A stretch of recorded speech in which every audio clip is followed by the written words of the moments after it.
Okay, hang on, because I'm not sure at what point we're live. Mine says on air.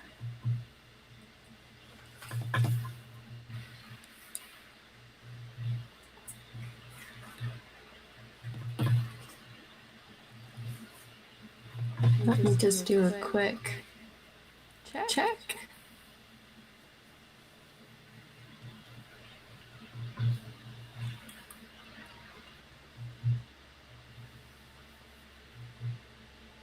It'll be me. Oh, we are live. All right. It's working.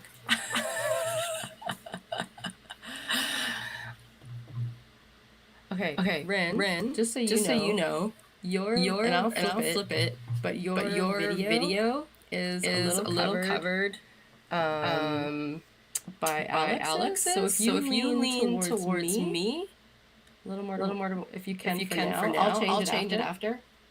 But if you lean more towards me, you'll be on camera. Okay. It's working. We're live.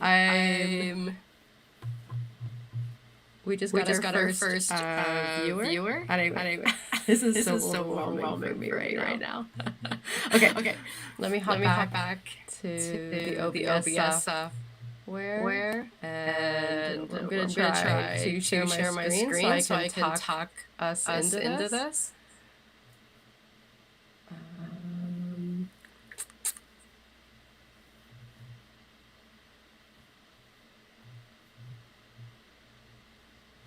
Where is it? Here we go. How do I share my screen?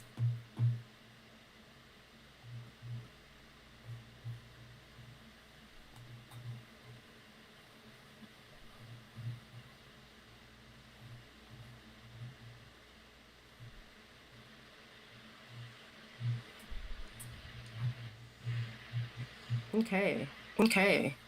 So really quickly, this is very exciting. We're here to teach you how to learn your ABPs. If I can get this, there we go. How's the lag? Is the lag any better from the last time? Is what I want to know from the people in the chat. Because it should be. I want to know from the people in the chat. I don't think I can share my screen now that we've already done this. So I'm gonna probably stop sharing my screen because I think it's making it worse. And then I'm just gonna hand it over to you, ladies. Stop sharing my screen because I think it's. And I'm just gonna hand it over to you, ladies. Okay, wait. You two are still muted, so let me figure out how to stop doing that. Okay. We're starting. Thank you so much for joining us today. Everybody that's in the chat. Please let us know what it's like. If it's lagging, it shouldn't be as bad as last time. It's looking really good on this screen, and then the screen I can't tell. So we're just having fun. Today I've got with us two incredible building artists in Vancouver. And if you ladies want to wave, I will unmute you. Yeah. Hi, Alyx. Hi, Rhin. Hi.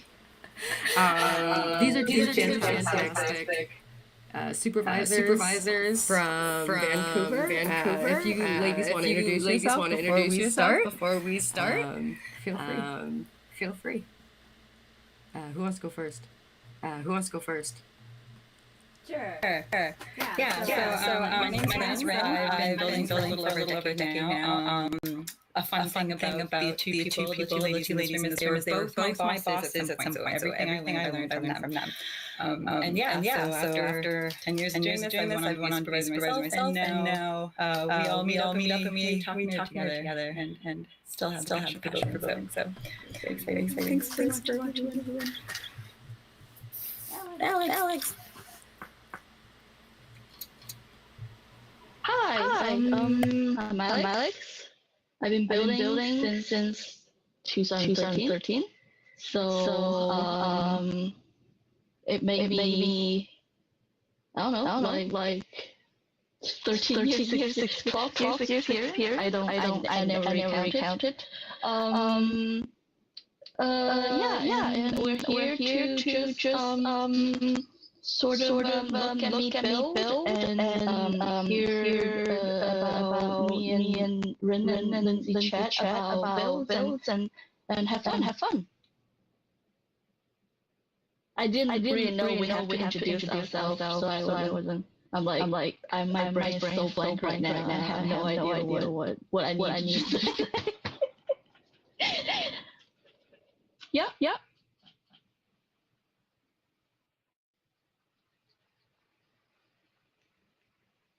Lindsay, if you're talking, I can't hear you. Can you hear the echo? Is it just me? There is an echo now. It was a little echo earlier because I think we're in the same room, so that's the problem. But yeah.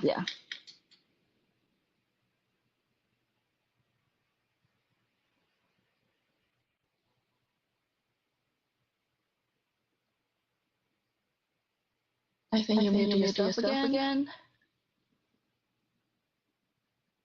Oh my gosh, I'm muted.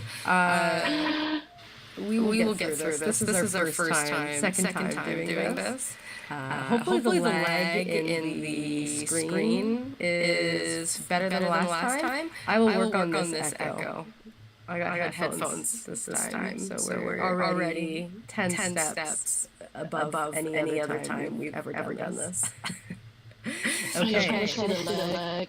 I'm going to disappear and turn into the moderator from the chat and the control room. Ladies, you are officially ready to go. Feel free to explain what it is that you're about to do.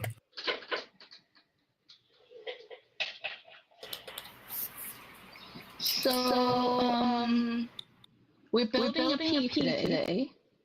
And it's not any other piece, but our mascot piece.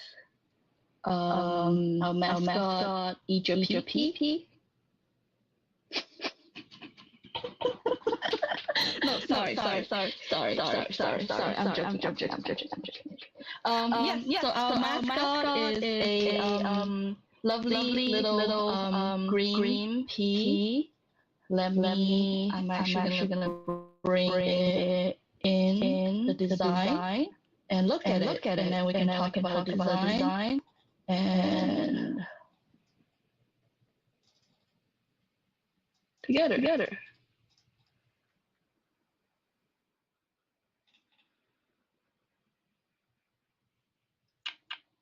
There we go.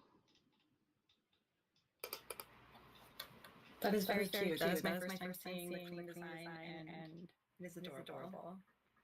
Yeah, the clean design is actually very different from the rough that I saw earlier. So that's very cool. I hope my keyboard isn't too noisy, but here we go. Yeah, it's overall a very simple kind of build.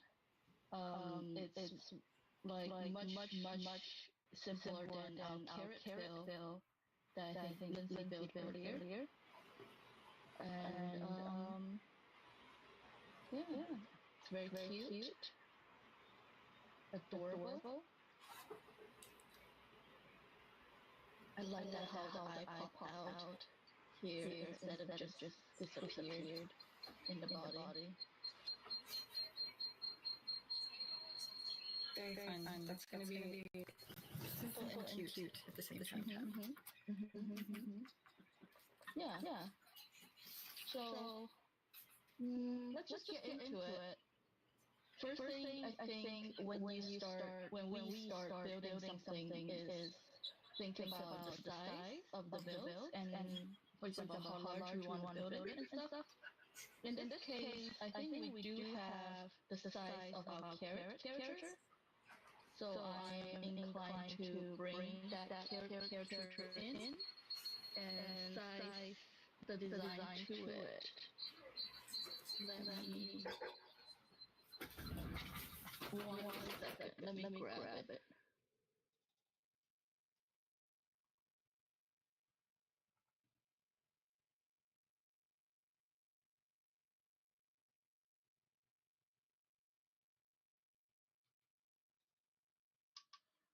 This is. I always forgot the carrot character actually named Cadence. It's not just carrot. Do we have a name for our P character? Yeah, do we name it P? I've been calling him Mr. P. I just call it the P. Well, it's P here, name P. P is probably better. Just to prevent me from keep calling it and having weird. Oh, that's bad. Okay, I need to bring it in from the library. I think that's what happened. Hold on 1 sec.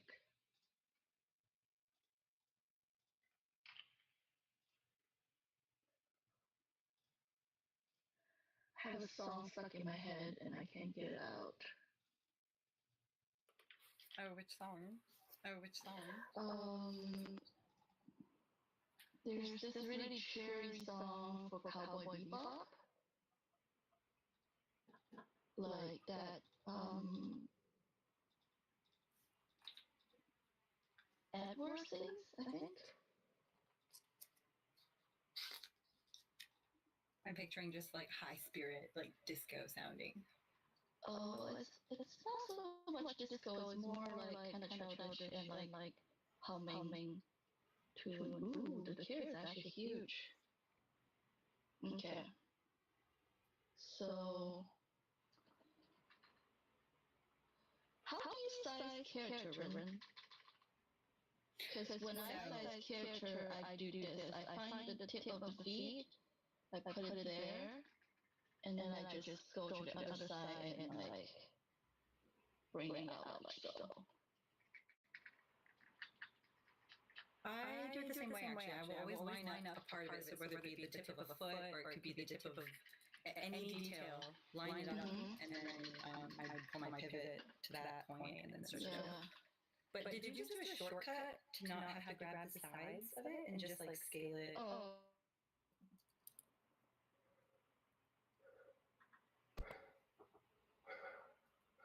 The thing you can do, which is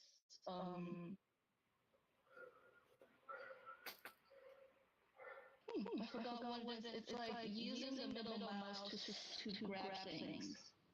Okay. That's like the preference of like the center mouse editor thing. Yeah. It's something about like you can use the middle mouse to select and drag and grab things. From instead of having to go to the edge. Maybe it's in events. I forgot what it is, but there's a thing you can use, and then you can set your Cintiq pen. So the top button is the middle mouse button instead of double click or right click. I did not know that. See, I'm still learning. I'm still learning things from Alyx 10 years later. It's really convenient. Now I really feel like this is probably gonna be such a sidetrack thing. But now I really want to know.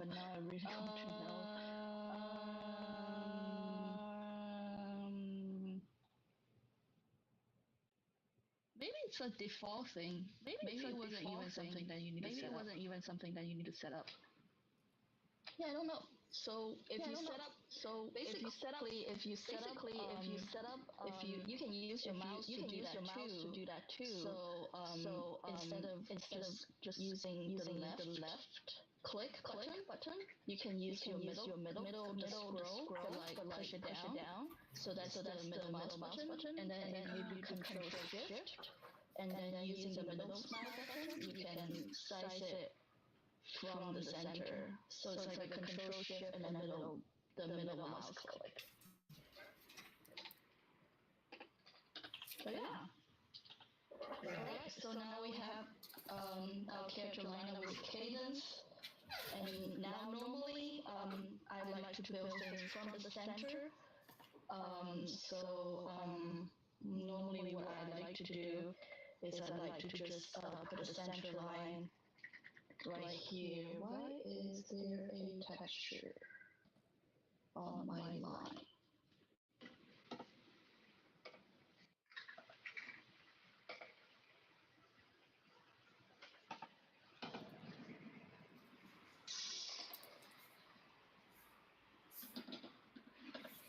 Okay, there we go.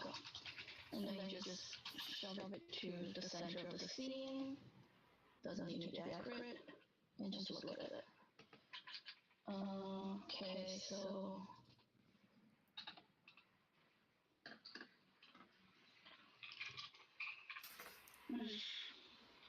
it's sort of in the center. Okay, that's good enough. All right. Now we have our design. I'm just gonna do the whole rotation very quickly.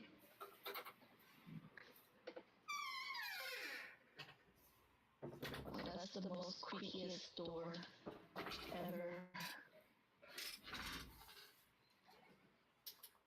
Talk about the creakiest door. The creepiest creak of the door. The creakiest creak of the door. I have to point it out. And it's just out of the frame of my screen, so it's like almost like a horror movie, you know, when things like kind of start creeping in from the peripheral vision. You're waiting for the jump scare. Oh my god. Yeah. So first frame is the front view. Let's do second frame, the profile view, and the third frame, the quarter front, the profile, the quarterback, and the back. These are very rough. I'm gonna go back in and clean them up. Which way does Caden turn? Caden turned the opposite way. So you know what, guys? We are going to follow cadence and flip our design. So front wheel, profile gonna be from quarter front, profile, quarterback, and back. Front and back probably doesn't really need to be fixed, just because it's pretty fine. Since we're building a P, I'm just gonna make sure the body is pretty much aligned, so that we don't really need to touch it.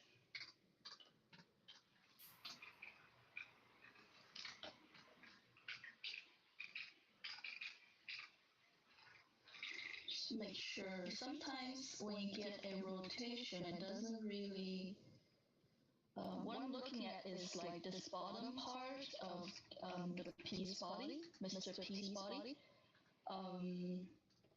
You don't want it to go up and down, sort of have like a little jiggle, a little wave. So normally I'm trying to make sure they line up at the bottom here. It doesn't really matter on the top, but I feel like the bottom people notice the most.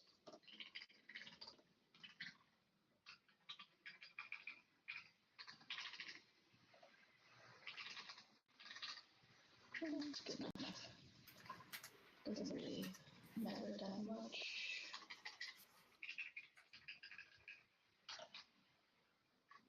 Going in super pixelable. It's my bad habit. Alright. Delete the extra design. Now we have our design. Back, quarter, profile, quarter from front. Rotating to the right direction. Okay.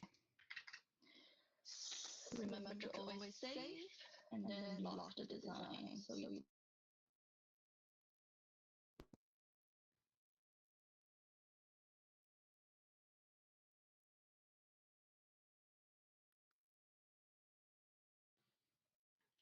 I lost sound for Alyx. Huh? Oh, never mind. Your sound. Can you hear me? I can now, yes. All right.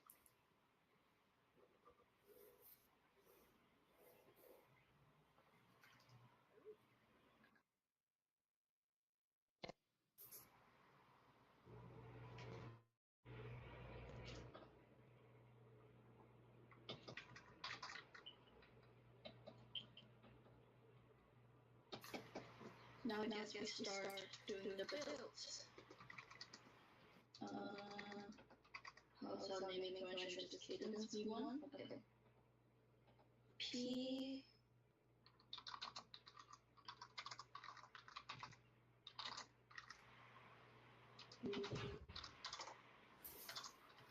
One. There we go. I missed this. I missed kind of simplified naming convention. Not gonna lie. Yeah. There's two kinds of builders actually. There's like people who don't name anything, and people who can't name everything. And I feel, oh no. Is it my problem? Can you hear me? I can hear you. I can hear you. But you can't hear me? You two ladies are doing great. I can't hear anything. You two ladies are doing great. Can you hear me, Alyx?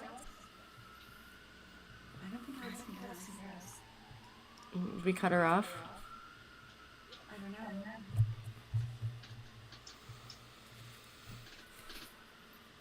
Alex, you can't hear us, can you? No, she can't hear us. It might be right here. It might be her thing.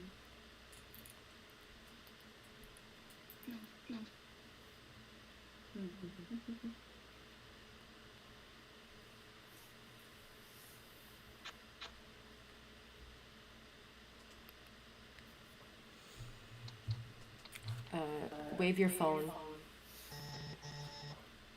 There, she knows. Yeah. Can you hear me now? Can you hear me now? Okay, Alex can hear me. I don't know if the rest of the world can hear me. If the rest of the world can hear me, there's two kinds of builders out there. There's people that name everything and people that don't name everything. And depending on what studio you're at, the naming convention may be very, very important.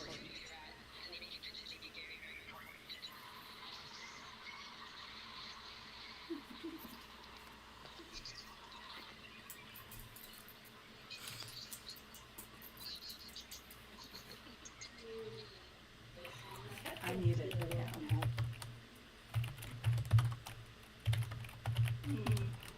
Oh well. Yeah.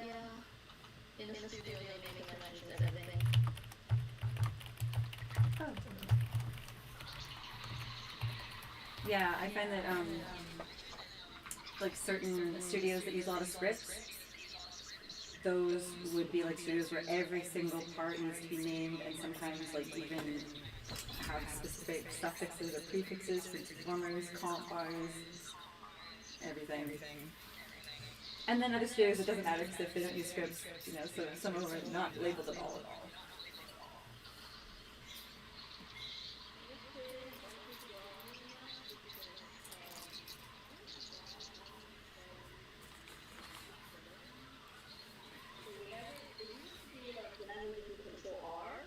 You just make a drawing where your mouse is, but now you have a pop-up window, and then you have a bunch of choices, but it's like, there is not, well, I have that down, and I have the one-click scenario, like click, do a shortcut, and the drawing just pop out.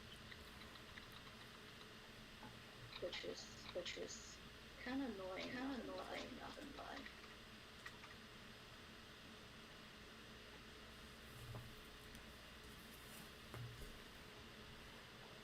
Lining it up, and the sides. We have the eyes, we have the mouth, a little creature that will have nose. And then we have the body, highlight, shadow, arms, legs, honestly. So let's just do naming first. So we'll have I, and then we'll have Q.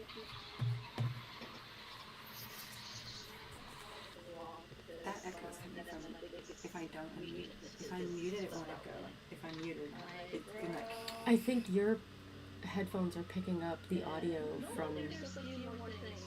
How? I don't hear it. It's not here. Can she hear us?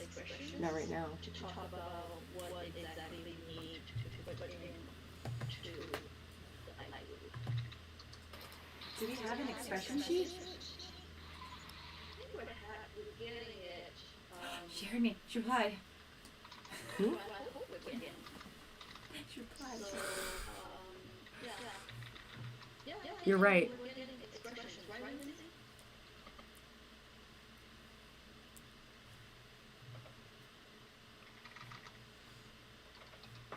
Yeah, we're getting expressions. We got blinks, open mouths, some extreme poses, more hand gestures, feet, all kinds of good stuff.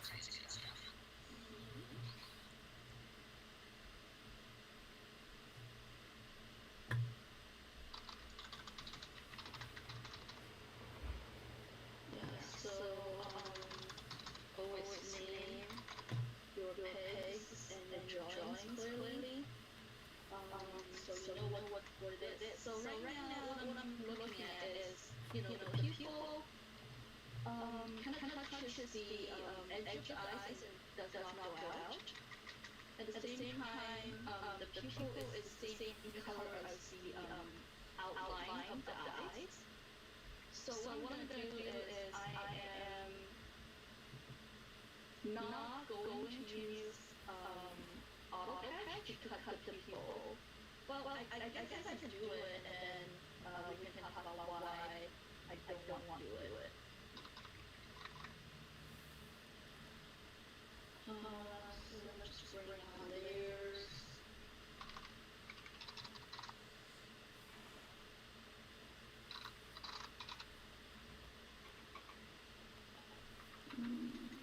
Just copy it and put it somewhere. So I can use it later. Oh, gosh.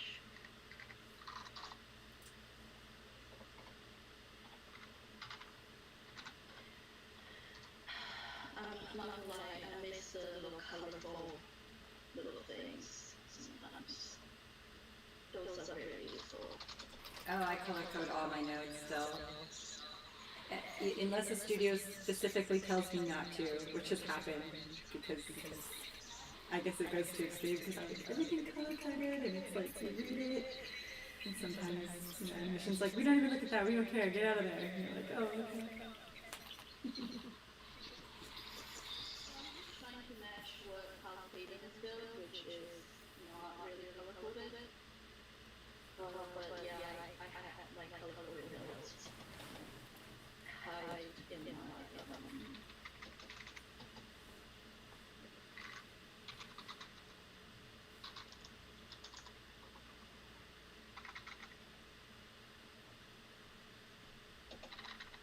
Alright, I'm just roughly setting everything up right now. And so we can have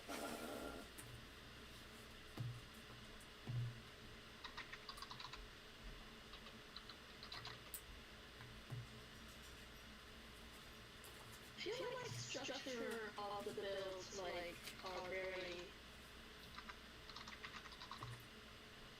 important to talk about sometimes because people sometimes end up structured lining them in an interesting way.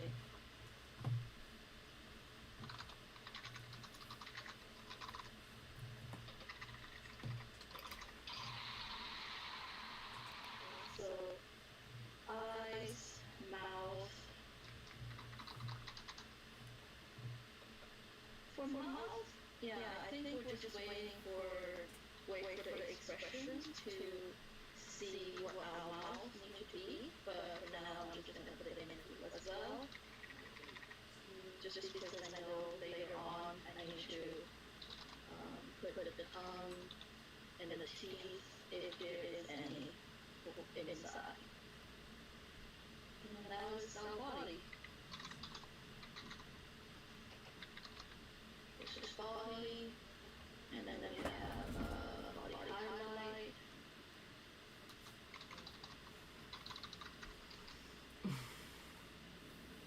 Is there any difference between how studio like really gone forward with like how they want to name body parts, like these kind of things, or you haven't seen anyone that's like really has a preference? The only time I've seen them have preference on naming is when it has to interact with a script. Is usually when they're a little more tedious with it. Or I was actually doing some freelance for a studio in Mexico, and I obviously did all mine in English, and they sent me a note back being like, is there any way that you could name the body parts in Spanish so that like our animators could read them faster? And I'm like, yeah, of course. Like, it seems so obvious to say it, but I think that would be it. Scripts and language barrier.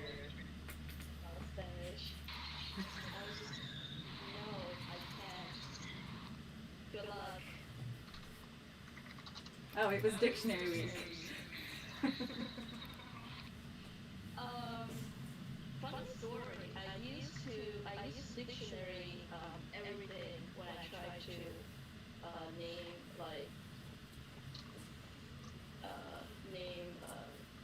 bodies when I start building them.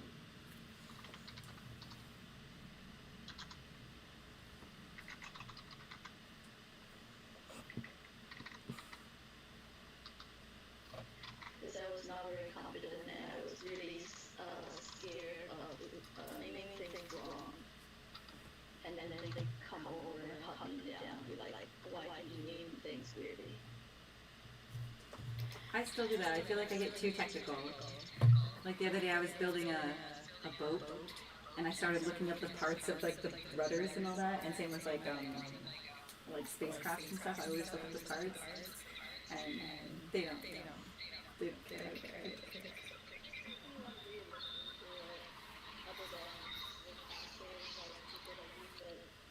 Which is animators and which is animators. I don't really think I'll probably call people look at it.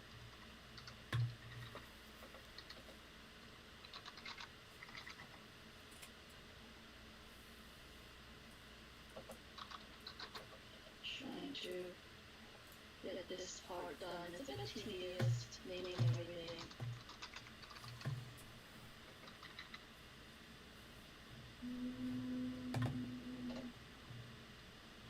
Do we want to add a pen egg before the arms? Yes, we do.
And I'm eating this.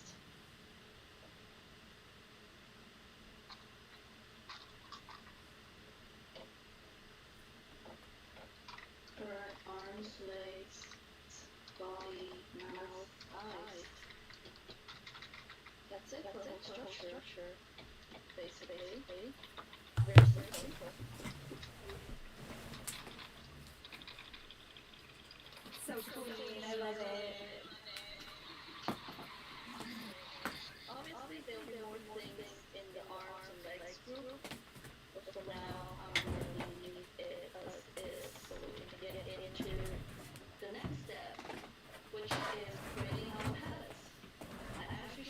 probably created the palette before I started doing the overview, but I thought I like having an overview to begin with, honestly.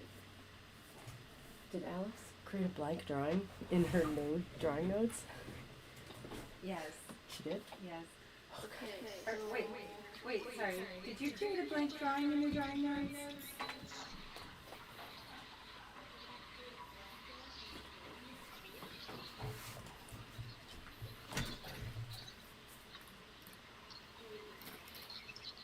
Like on the actual drawing, is there like a?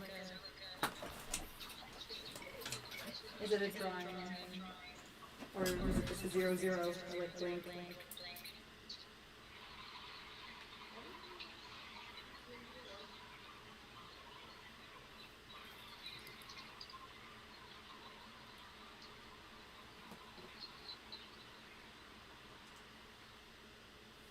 which one are you looking at? Save. On the actual drawing, like on the drawing notes, is there a blank drawing, like a number 1 drawing, or is it just the default nothing?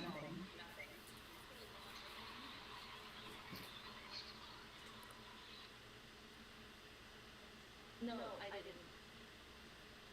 It will happen. It happens a lot. I forgot. Shush. Let's just pretend I didn't do. I remember back when we were using element palettes, we had to link them to every single drawing. And that was back in the day before they had like kind of like relink right overs that would do that for you. So you just have to manually every single piece and relink it.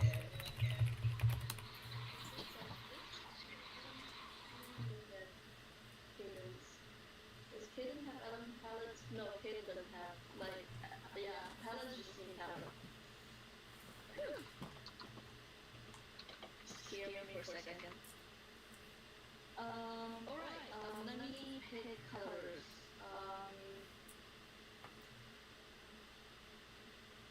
It's essentially just 3 colors, really. 4. So we have line color. I do like to pick the color like around to make sure they're all the same, in case like someone like throwing like some sort of trick.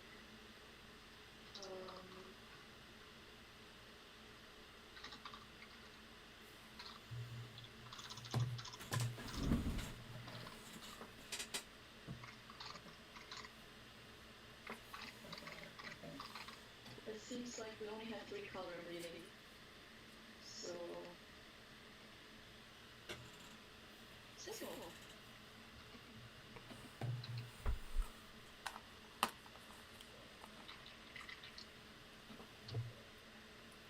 And just in case I'll get a color. And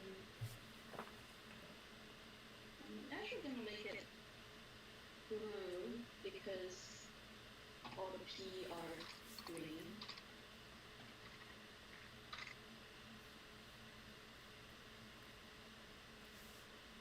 Oh, and I white.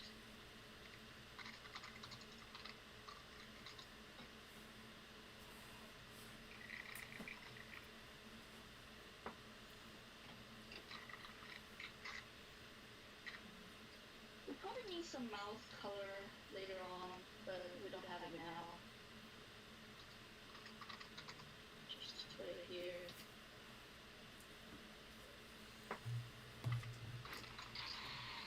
Yeah, it's like the good thing about that is if you don't have the final color, you can use like temporary colors.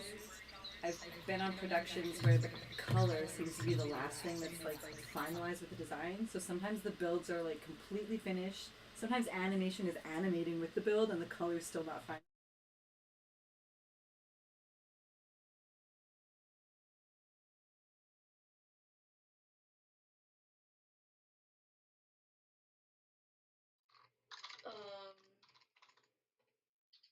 I think that really depends, like if it's like a secondary character that we know what car is gonna be different color, I don't mind that as much as when it's like your first character you're ever gonna build, and they're like, oh, give you a bunch of like grayscale to try to figure out what color matches what color.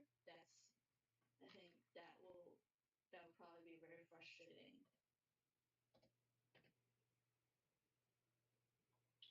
Yeah.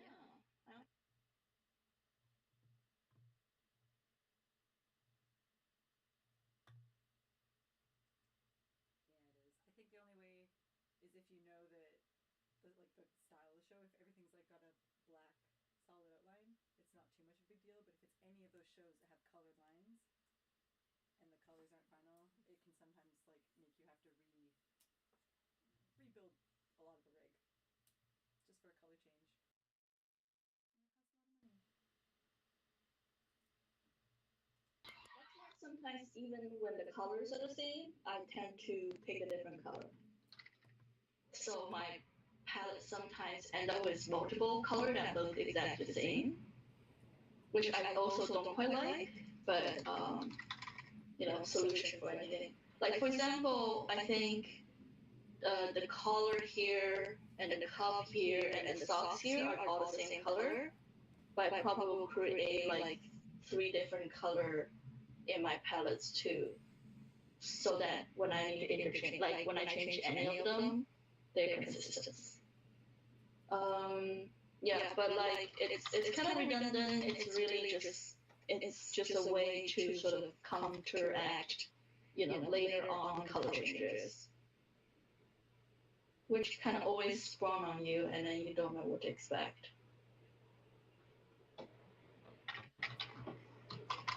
Yeah, I don't think I've ever worked on a show where they haven't tried to change the colors of everything once animation's already started. There's always that one like topic of like, oh, we're thinking of changing this color, and it's like,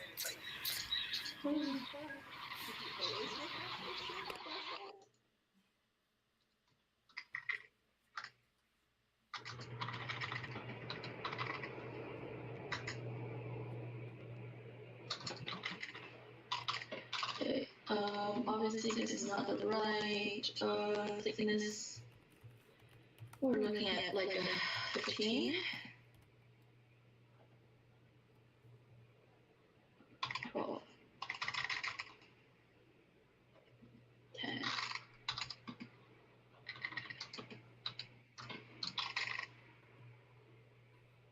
I think a 10 works. Oh, there's a thick and thin. A thick and thin on our body. With a P. are we ignoring that? Or are we following the signs? I'm trying to find a thinnest point. I mean, like, this is already very simple. I don't think having a thick and thin will be like a deal breaker, but I'm just, and honestly, it adds a little bit of dimension,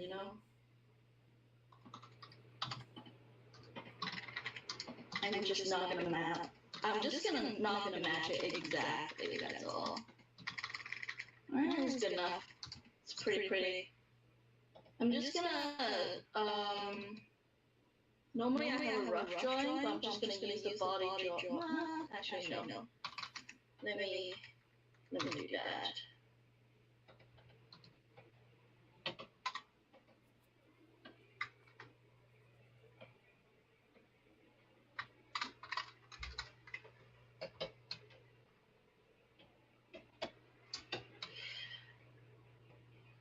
I always name my rough drawing rough, because this is actually, I got it from Jen, because she always named it that way, and I got used to seeing it like that, and then I never stopped naming it that way.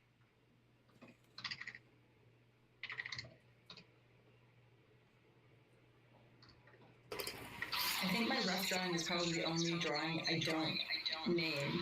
I just like slap a bunch of random letters in there so that nothing else can match it.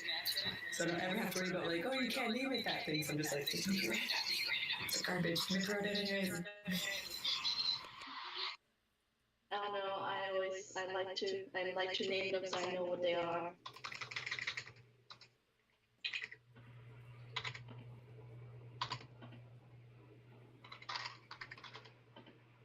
Oops.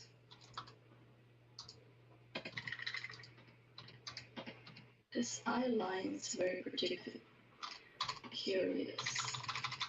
6.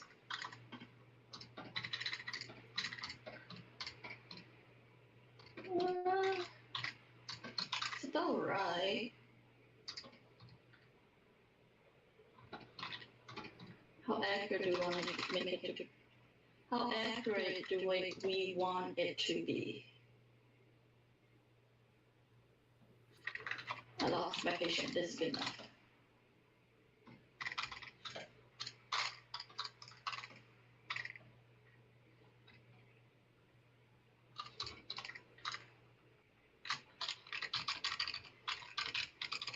I like how much this is just like all round shaped things.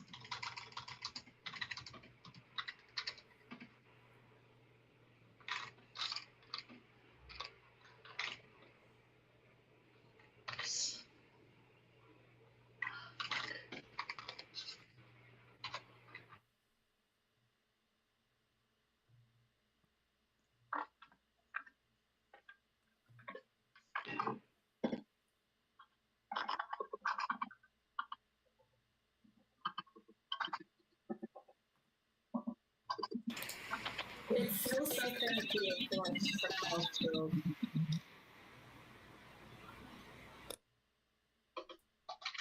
trying to fix that, just so you know.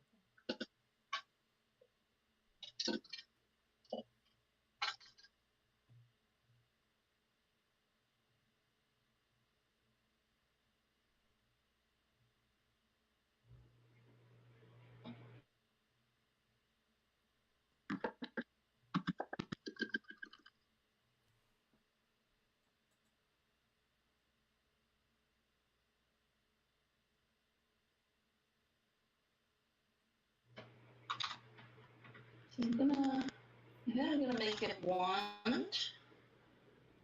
So it does have a pencil outline, but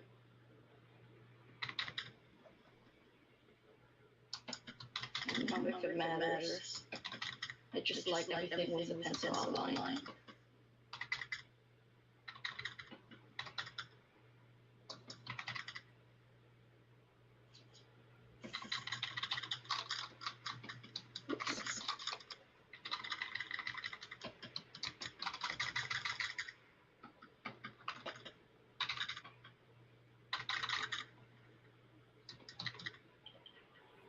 Well, maybe I taper it like I'm gonna do it here.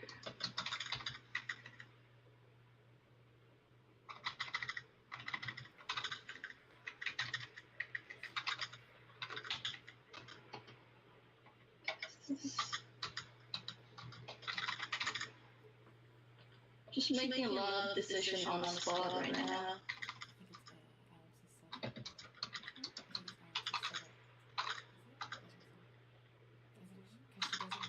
Normally, I think when you have a show going, like these kind of things are predetermined. Like, for example, you have a predetermined way of how to handle creases and taper lines and stuff like that. But right now, we're kind of just winging it.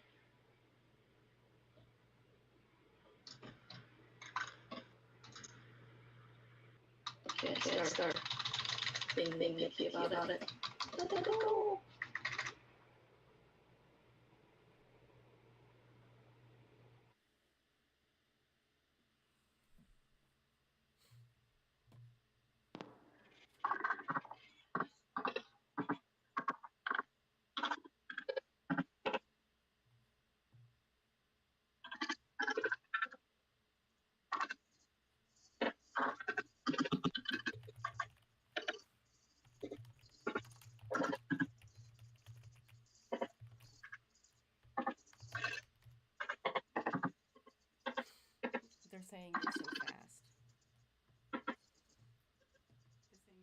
Yeah.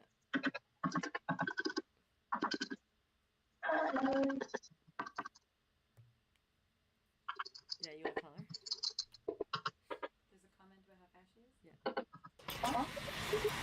Yeah, we have a comment about how fast you're building. So you got a comment about how fast you're building. The rest of it is like, whoa, look at you go. Anyways, what were you saying? I'm skipping then. Let me see. I'll officially use this. Gonna, not fix it. Actually, I'm gonna save the highlight later.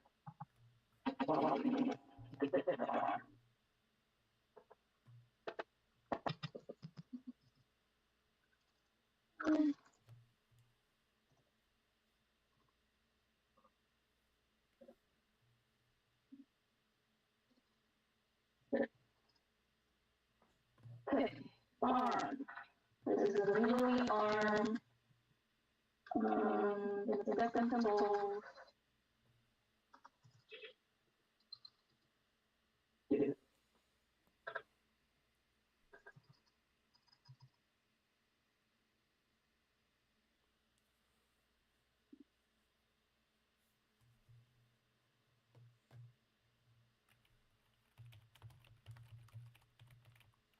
she just disappear? No. I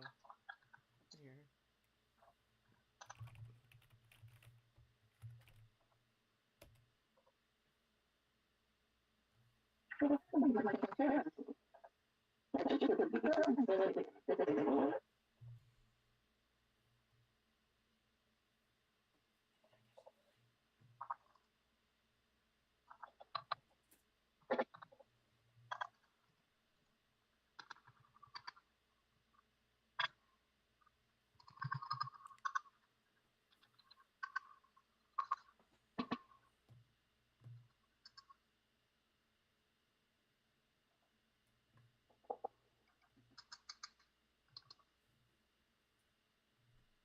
Just two little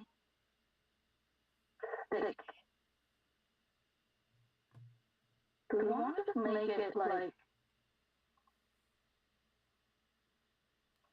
a really thick template?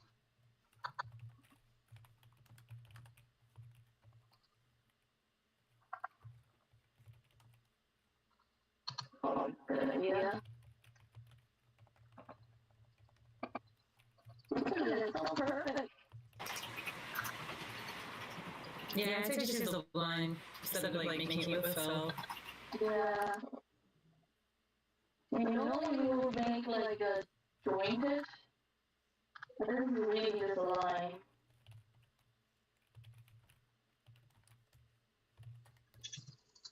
We want to make, no, we do need like, okay, so here's the process. We do want them to be able to cross arms. So we do need the upper arm and lower arm. That's a jointed arm. But since his arm is so thin, I think we also could use a full arm option. It will benefit us later, think for animations, when they want to do like middle arm functions.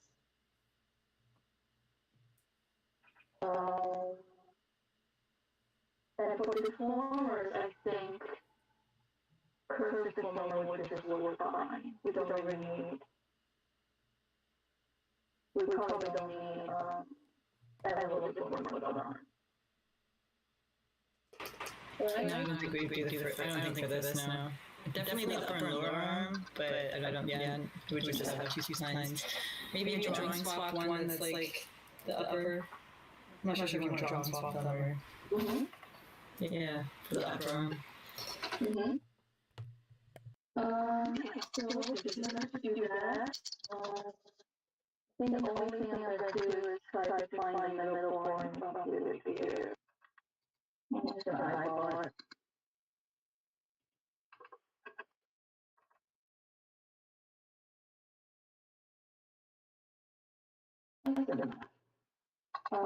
Yeah, and I'm gonna make sure that the line thickness didn't change until your so more space.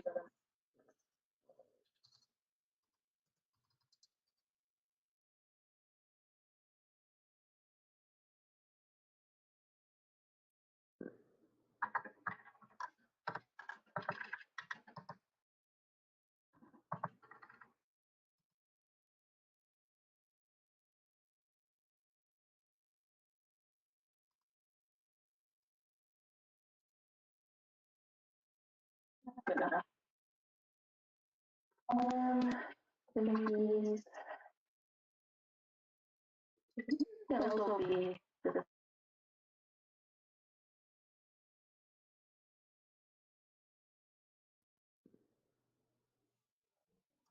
I'm gonna keep them all in one drawing, but I think they'll work just fine if they're one line.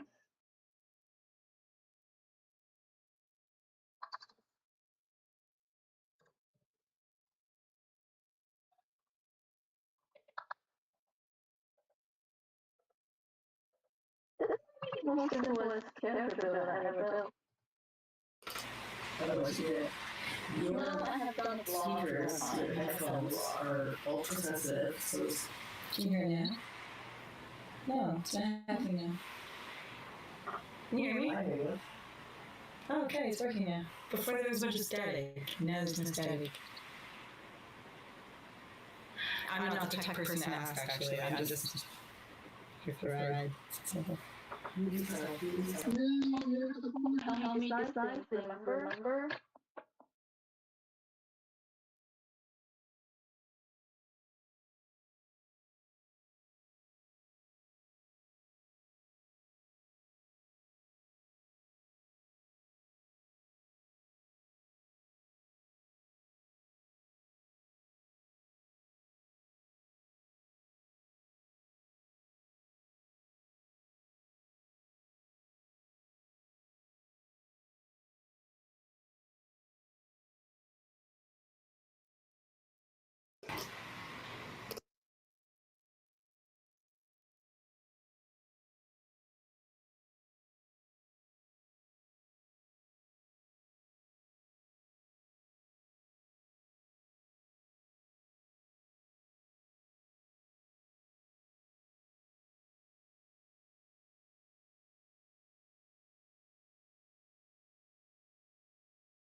Not sure why I can barely hear you guys.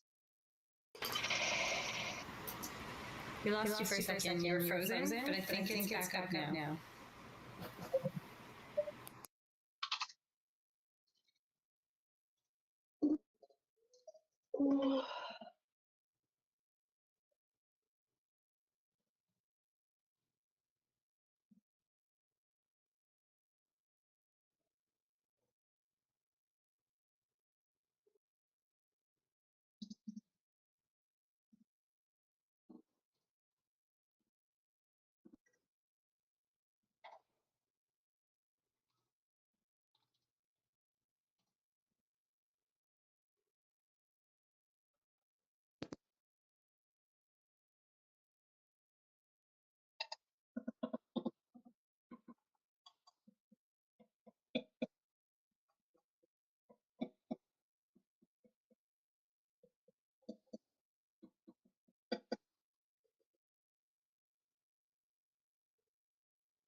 I recently had a discussion with another builder about when the kinematic output for IK hands to limbs.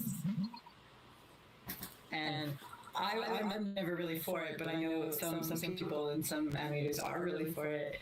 And yeah, what are your thoughts on that, Alyx? When would you IK a hand or a foot to a leg or an arm?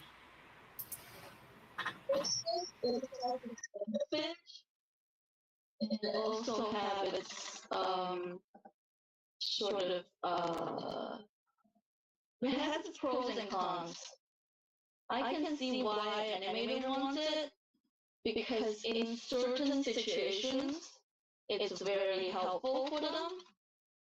Like when they need to just like shift something, but they already post the feet and stuff like that. When those kind of situations happen, it becomes very like sort of useful. Okay, this.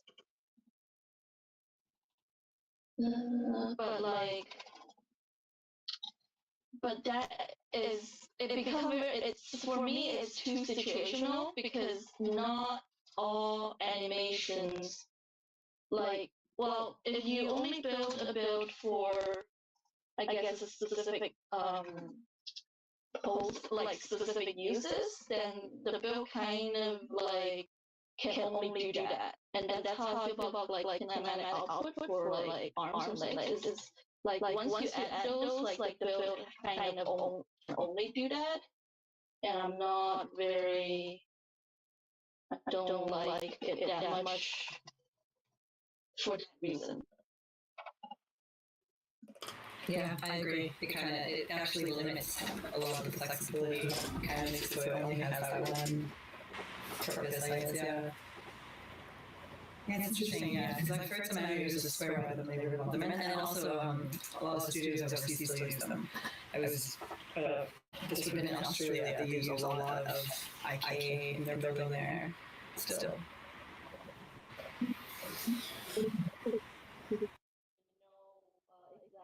Like what not gonna happen for that build, then like I'm fine without it. Why is this line so janky? Like it's meter 4 or 5.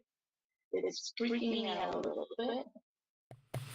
Oh wait, I'm gonna cut in because I have an opinion on those IK systems as well, because we introduced them into the animation industry probably 10 years ago, and the animators revolted. They did not like the new format.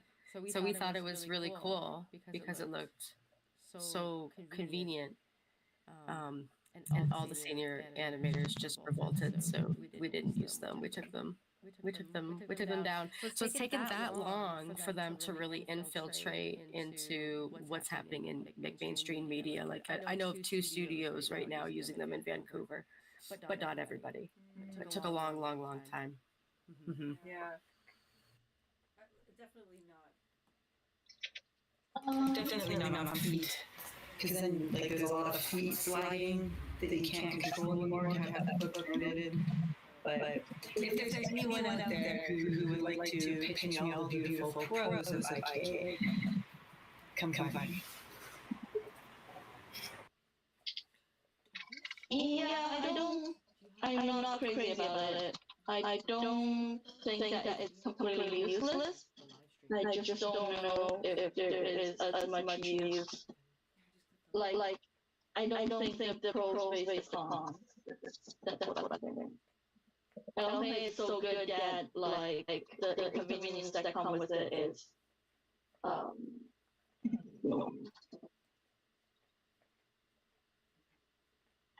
but like a lot of people like to put it on feet, like arms and legs specifically. A lot of people like that's most like I would say 99.999.9 points of time. With the knee there. Wait, if it's bend, it bends here, right? It's good enough. Yeah, 99.99 times, like, you don't do those things. So just for that one time that you need the function, it's kind of, I don't know. It's really depend on the show, it's the temp and stuff. I also heard certain studio like master controller for every single build. I also don't quite agree with that. We have a question from the chat. Also, Alex, I do want to ask: Are you streaming the video as well by chance in another monitor? I have this thing open. You can turn it on. I'm not streaming anything. Okay, that's it. Then the question that I have is, what are your thoughts on making a rigging reel stand out? It's a tough one. Rigging reels in general are tough.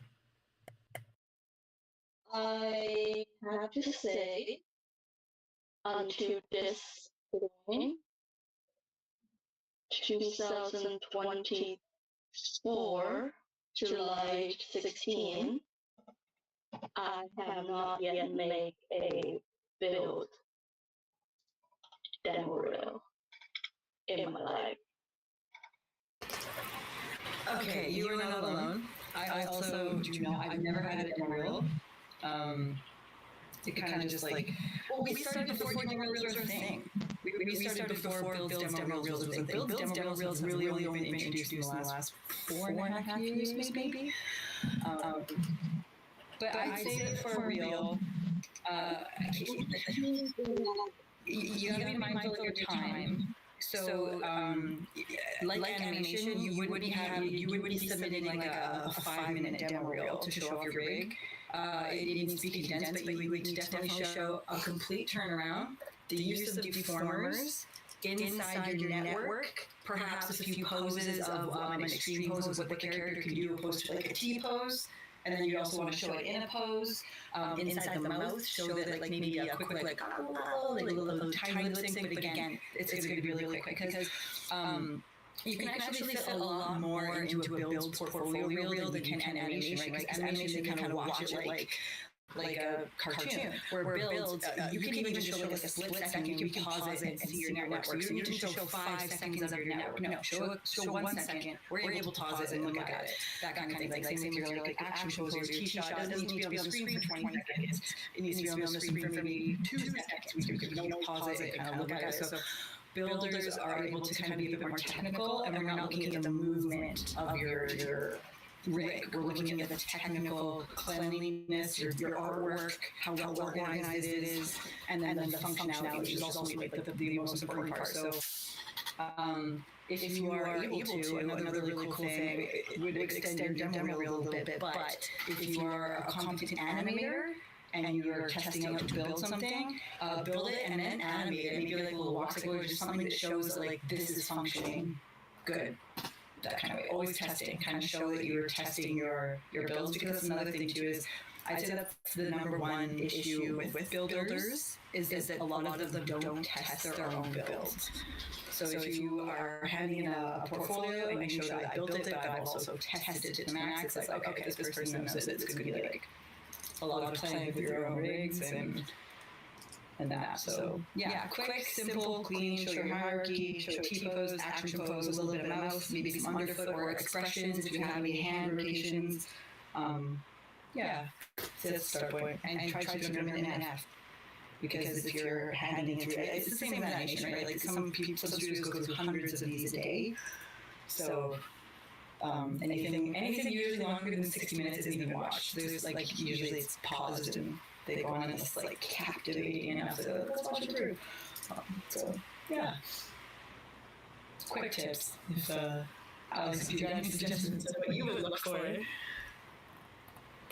Yeah, I would say the same thing. Honestly, just make sure you have most of the things that like a build need, especially for character build. I honestly don't even look for that. I look for I have seen very impressive build sort of not necessarily demo reel. I remember I seen this one. This person have made a website with their builds, sort of just a rotation, I guess, in a GIF form, and then a few screenshots of their inner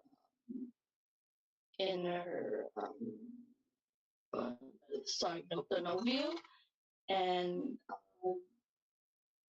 like a quick walk cycle, like a quick little like switch swap movements. And that's all I need to know.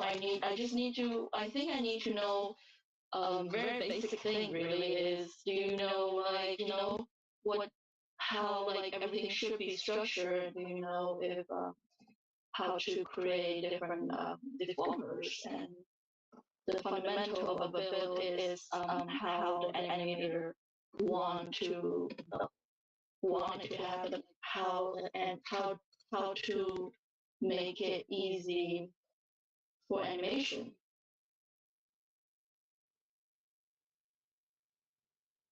Yeah, I don't really know if that is a good answer to the question. I think so.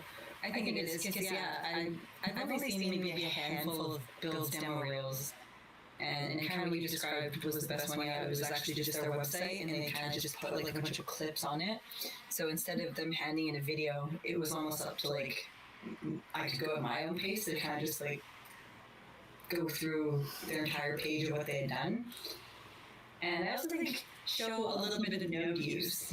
I think that's a big one because, I mean, obviously your clean art and your clean hierarchies and pegging systems and stuff are always important, but even just kind of understanding like how cutters work, how a color override works, or like a map resize, kind of some more of the basic node functions, because when beginner builders come, that's usually kind of the thing that they stumble on most. It's not the drawing aspect, it's not even so much the pegging, it's the software of it, and what the those node effects do and how you use them.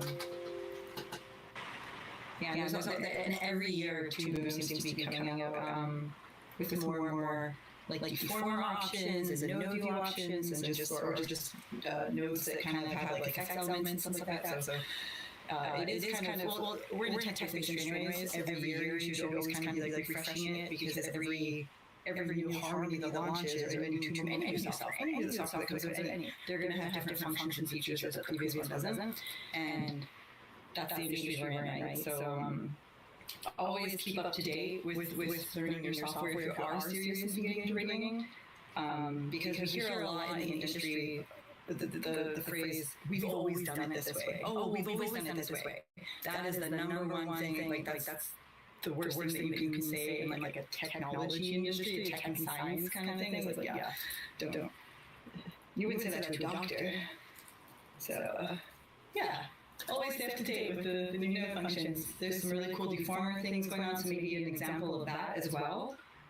Like now there's like free form game deformers for like good things for patterns. There's weight deformers, so if you have a character, maybe you want to show that you're like a little bit of a step above just an elementary builder, throw a pattern in there. Maybe make like a checkered shirt on your character, and then show maybe how you've applied a weighted deformer or maybe the free form deformer on this pattern, so now that you can manipulate patterns easily.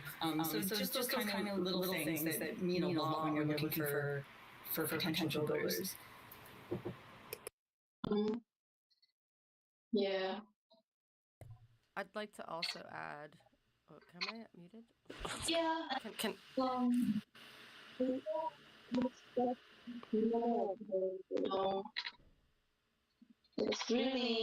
it's not very often to like see a build demo reel to begin with. The one thing that I would say about it is it's really important to keep in mind where your eye is looking while you're looking at a build's demo reel. They can often look a little bit disorganized. You want to make sure that you're editing and putting it together in a way that you're making it easy for somebody following the path or the line of action, if you can kind of understand that in a video format editing method. Okay. yeah, if it's a video format, like it's very easy to just like, what am I looking at? So it's probably good to make sure that like you always have your focus run, like instead of like having it jump around on the screen, making sure the focus point.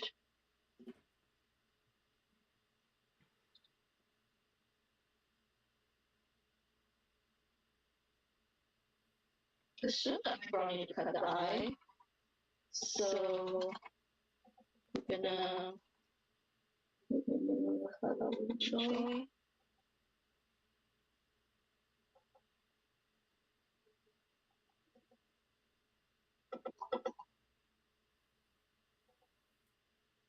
Okay, so this is what I was thinking about earlier. It's about the line and color and auto patch. Cutting differently is like creating halos.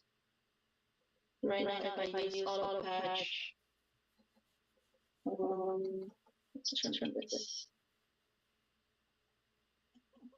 That's not bad. No, I said that too early. So there's always halos when it comes to auto patch. So sometimes if they're the same color, you actually want to use the color R. It does cut a little bit extra, bleeding the center, but if they're the same color, won't tell, can't see. You can even layer the line art on top if that helps your brain, but it renders better. Actually, you know what? We had a request from Chris, and Chris is our animation director. Can you actually cut the pupil by the entire eye? We might want it to be like just by a hairline flexure. We want it to like overlap. So we kind of see a bump of a pupil. Yeah. Done.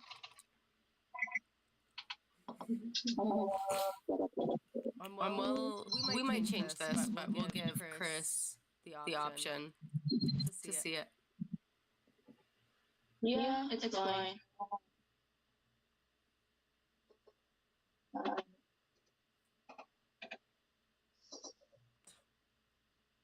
What am I thinking? There.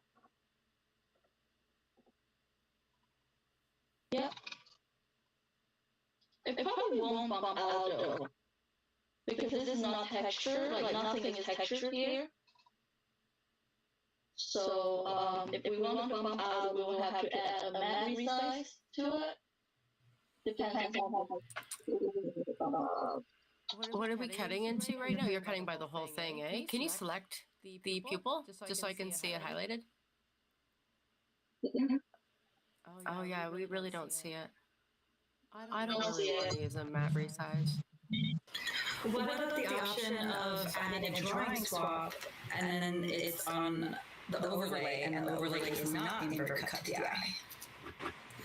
I don't think you wanted to cut it that much. That's all. We don't want that. We don't want that. No. Do your thing. We'll leave it the default. Yeah, what's worse in yeah, the two color wasn't bad. Do we want highlights for the pupil? Pupil highlights?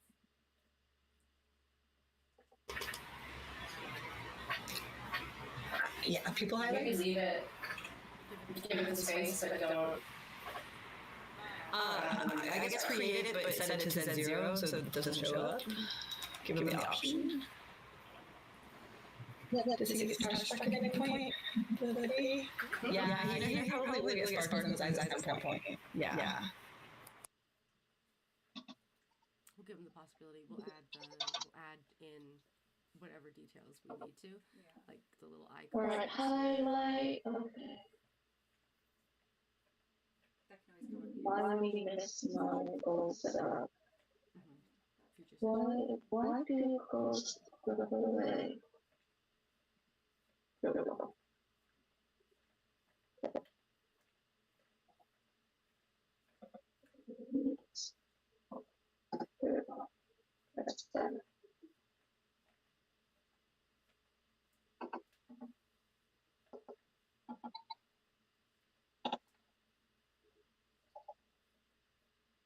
we'll come back for pivot points and deformers.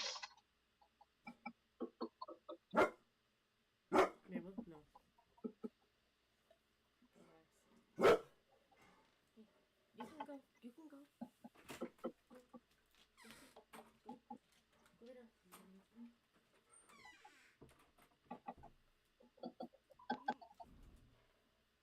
It's like almost half done. It's 8 o'clock. We've been doing this for an hour and a half. How much longer do you think you guys want to go? Well, it's been an hour 20. Are we doing 2 hours? We don't have to do the full 2 hours, but we can keep going. This one I do. I am going to install that. I'd say let's go for the full 2 because by the time she's done pivoting everything, then at least the front view will be done. So for the next one, it's just cloning, rotation, and then the third session will be expressions. Yeah, say that again. You want to...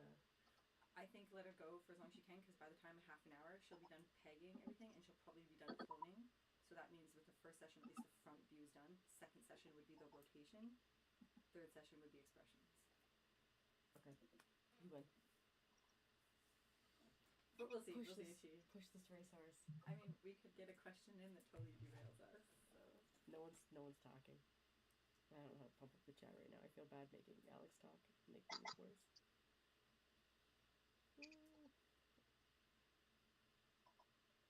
We didn't have any of this lag when we tested earlier, but we didn't go live.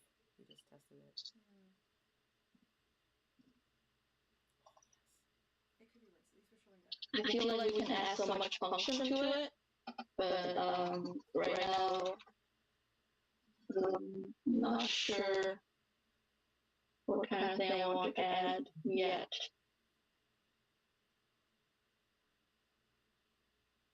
Let's move forward with the arm. And then we finish building the arm group. But this is very simple. It's going to be arm, forearm.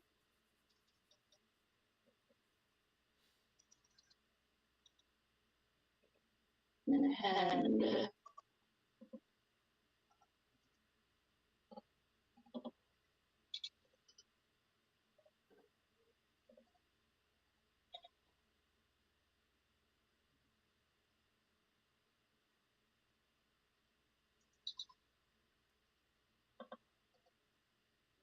I think doing builds make me got so used to typing in one hand that I no longer type regularly anymore. I don't know if it's just me. Builds has ruined my typing habits. Absolutely ruined. Like I legit like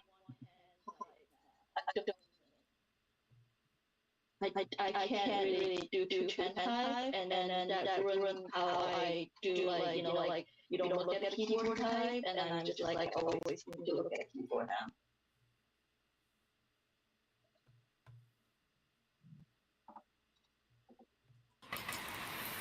Yeah, that's very true. Like you kind of just go back to one. I'm also left-handed, so I always have like one hand on the stylus, and my right hand just sits on the mouse by default. So it's just like.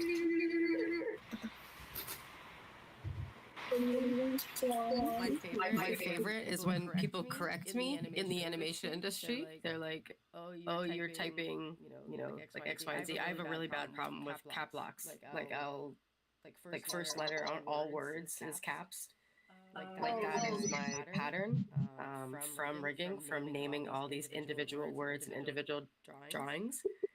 And so now when I get corrected, that's probably the hardest part because I just want to be like, animation made me this way. Definitely. Isn't that also a scripting thing?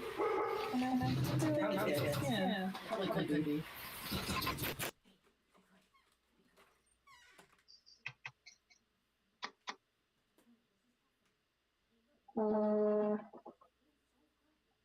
So we have two drawings here. One drawing for the forearm, and then one drawing for. Oh, interesting. My shortcut is sitting.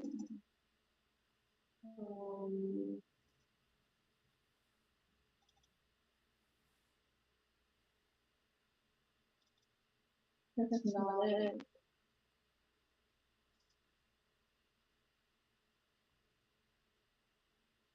How did you, what's the key to like change drawing instruments?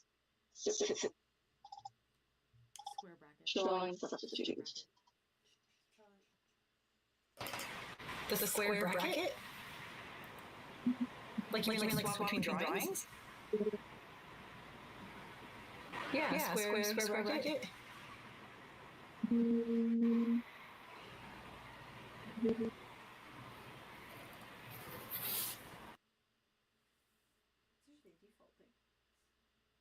One thing is running. What is she looking for? I think she's looking for the swap drawing. Yeah, square brackets.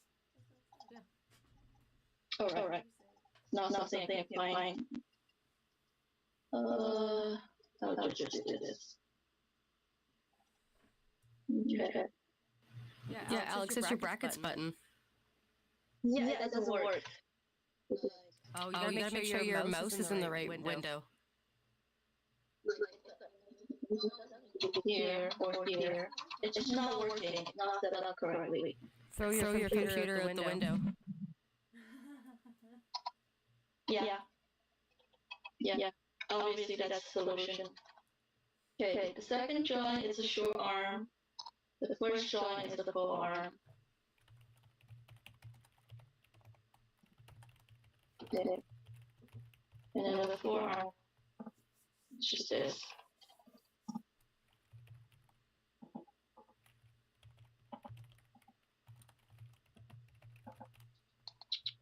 Oh, haha. I just realized I forgot to create an empty drawing. Here.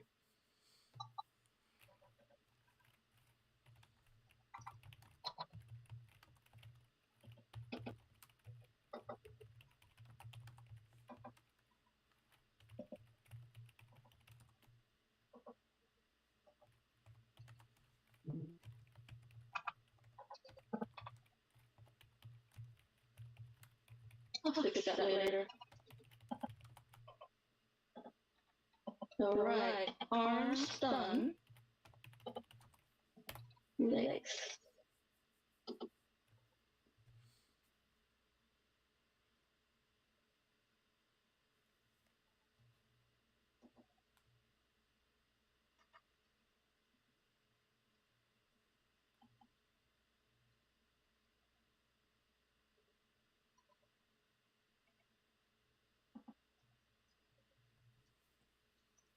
I also sometimes start spelling things, just shove them together now. That's also YouTube didn't even record this. come from becoming like building all the time. It's the only way I know how to type now.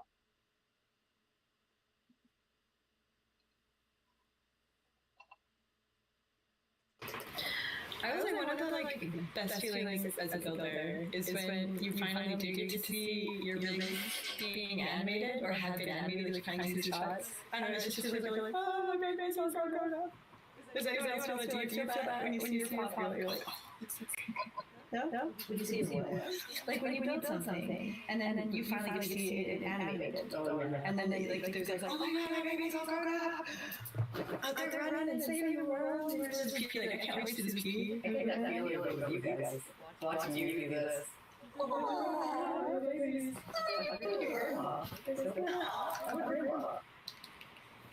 And so she's just like our grandma. No. Just a cool mom. Like a cool mom. Cool is a great one. Okay,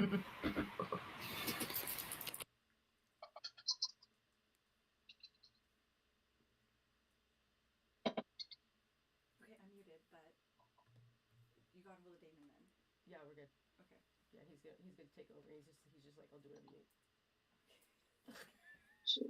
It's Easy. I know. Was it for the prop class or which class when you said class? I'm gonna set him up real good though with his animation. What class was it for? You said it was for the class. Yeah, he'll like when we get closer to the end of this, he'll help us figure out whatever it is that we need. Like he'll just take over, or like you and him can do it together, like whatever, Okay, so whatever he's you up for want. anything. He's up for anything. Okay, sweet. Yeah. Okay, good. Yeah. Lower leg,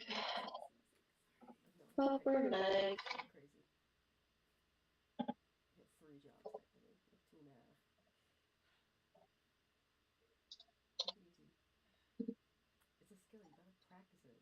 Yeah. I'm serious. Exactly, man. Don't burn out the way I burnt out. No, oh god. I did a few instances. I know, I did too, a couple times. And we didn't know what it was. Now we know what it is. Now you gotta avoid it. Yeah. Just taking time. Now I book days where I like don't do anything. Well, not doing anything is not what fixes the problem. Well, I guess more or less you do what you want to do. That's it. That's what fixes the problem. You do other things. Yeah.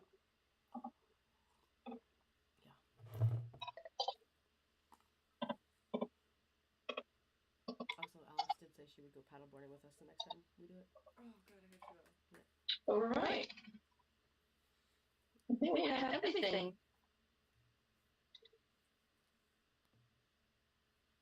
All the artworks are done. You're so fast. Time. I'm so focused, I feel like I'm not talking enough. We're supposed to be talking in your place, but I've been so focused on the audio that it's been harder. But I feel like it might be better. I feel like we did do a better job. This is quiet. Also, it's just fun watching you build. It is just kind of like hypnotic to just see it happening so fast in real time. Really? I was thinking about setting pivot points and then more tomorrow, but I think we have time for pivot points. Yeah. Alright, let's go. Pivot point will take me half an hour. Foot on the gas. Let's go. Let's go! We do have a question. Yes. Question away.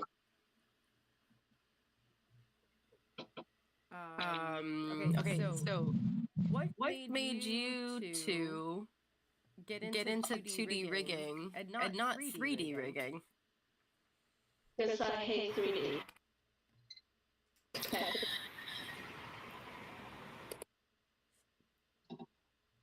Because, I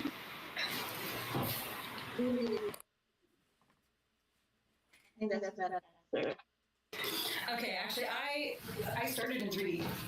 I actually started at the Art Institute of Vancouver for 3D modeling for character games, and it was okay. 3D and 2D were very different breeds of people. For me personally, I like 3D building was fine, but it gets a little gray, and I mean that literally, as in like I was working in Maya and ZBrush, and a lot of it is molding with a grayscale, and then you have to go into like UV mapping or bump mapping, which is like the skins that would go around whatever the model would be. Right. So when you're learning these things, you know, you kind of learn your modeling first. Then you kind of learn how to bitmap or bump map or UV map or whatever it's called nowadays, making those with Photoshop, and how to kind of paint the weighted onto the build, right?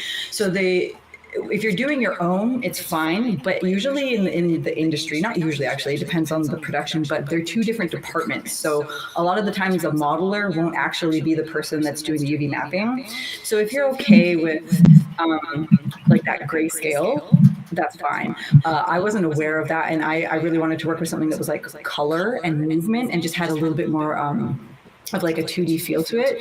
So that's why I kind of swapped to 2D, is just because 3D modeling, I actually started off modeling like crates that you smash in video games. So that was kind of one of my first jobs, was making all the boxes and making the debris of the boxes and then bit mapping all those boxes. And it just, honestly, for me, it was just boring. It was just boring. But I know some people who absolutely love it. And it's still a hobby. Like I still do some of my own 3D rigs and 3D builds kind of on the side, or environments. If I need an environment, I'm sure perspective, so I will just build out the environment and then export all those images to use on a 2D background, tune shade them or whatever.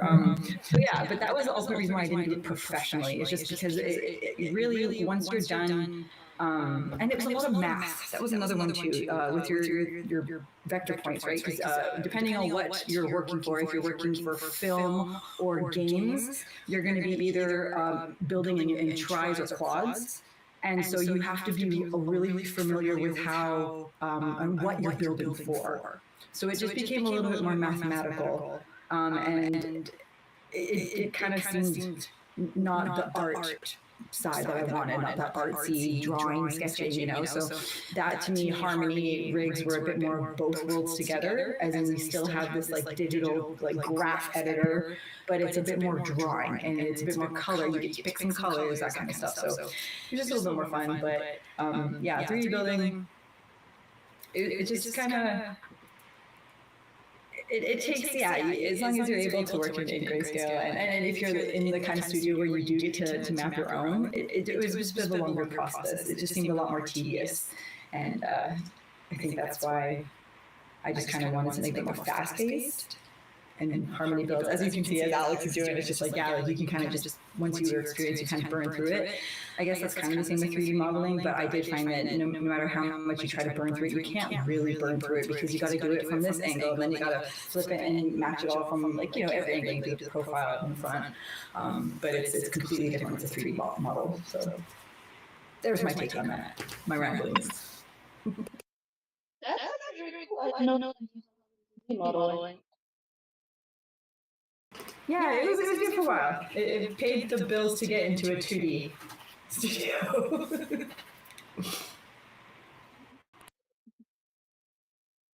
I think not that it really mattered that much. Mattered probably. I would actually like to learn how to do 3D models or riggings. I don't know, like people tell me that rigging and modeling are two different jobs.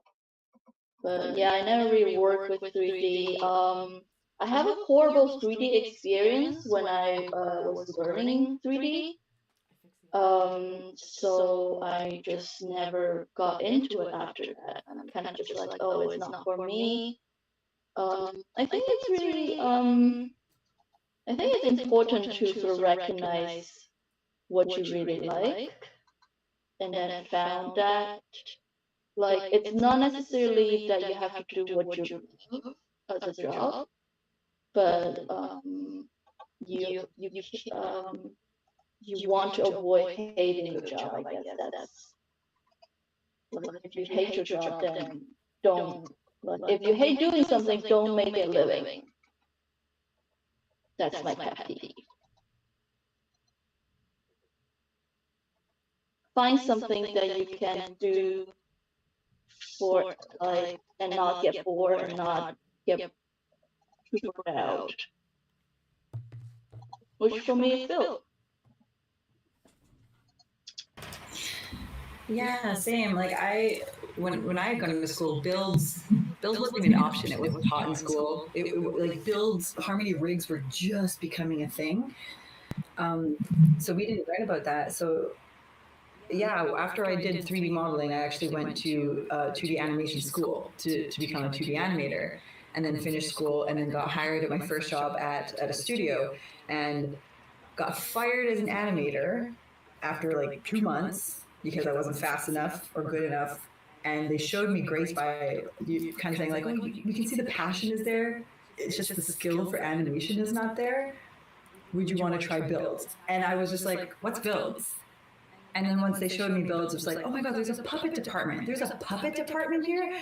It never really, it wasn't really a thing that was taught to us in school. So yeah, that was a game changer, actually realizing that like I fell in love with this department that I didn't even know existed until I actually got into the dream job that I wanted and was fired from that job and put into this department that I'm like, what is this?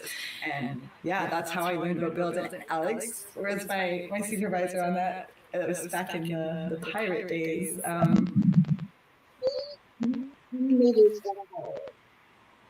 Sorry?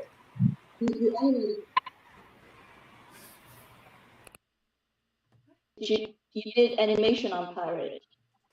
Yeah, that's where I started.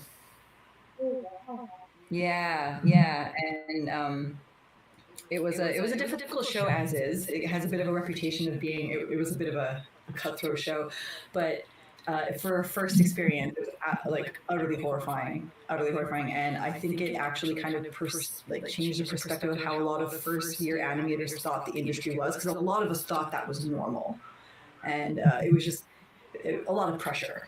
So and yeah, so once we realized that wasn't quite normal, it got better after that. But yeah, Alyx was my first supervisor on that job and taught me literally everything I knew. Like the very first day I sat down at that desk, I remember you coming over, and I was my first prop ever. I remember this. It was a fishbowl. You gave me a fishbowl to build, and I was having trouble kind of getting the color to stay inside the fishbowl, and you said, "Oh, you can use a cutter." So I added this cutter, and then there was another thing that needed to be cut, and you said, "Well, add a double cutter," and it blew my mind. I was like, "Double cutter?" Yeah, I still think of that to this day. When I have to explain to someone, and be like, "Okay, you essentially showed me how to use a spoon."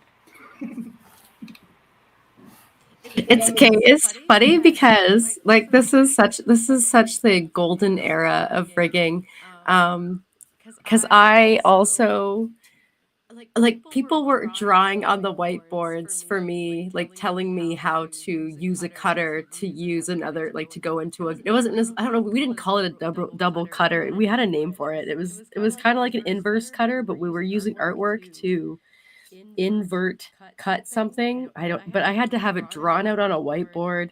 It took me a week to understand like what everybody was trying to tell me. They would do it on the computer. I didn't understand at all. This was before I really understood what rigging was. But I also think that the three of us, out of the three of us, 100% of us were failed animators. I also got my first job in animation, and I couldn't do it. It just wasn't, my brain was not made for posing. Getting hired as an animator, sitting there alone by myself for 3 weeks, I think, and then got called in the office on Wednesday and told that I'm not fitted for the position. And then I should have just go home that day, but I didn't. I went to the washroom, cry, and then come back and work until Friday, and then pack up everything and leave.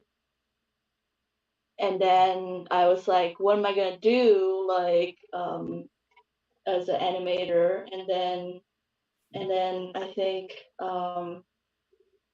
they wanted a builder, so they're like, hey, do you want to come back? This was on Birds, Angry Birds. I remember this. I remember this day. I was sitting on that block of computers. I was like shocked. I've never heard this story. Please tell. Yeah, that was the year I was terrified. That was the year I was terrified to do anything. Yeah. I think if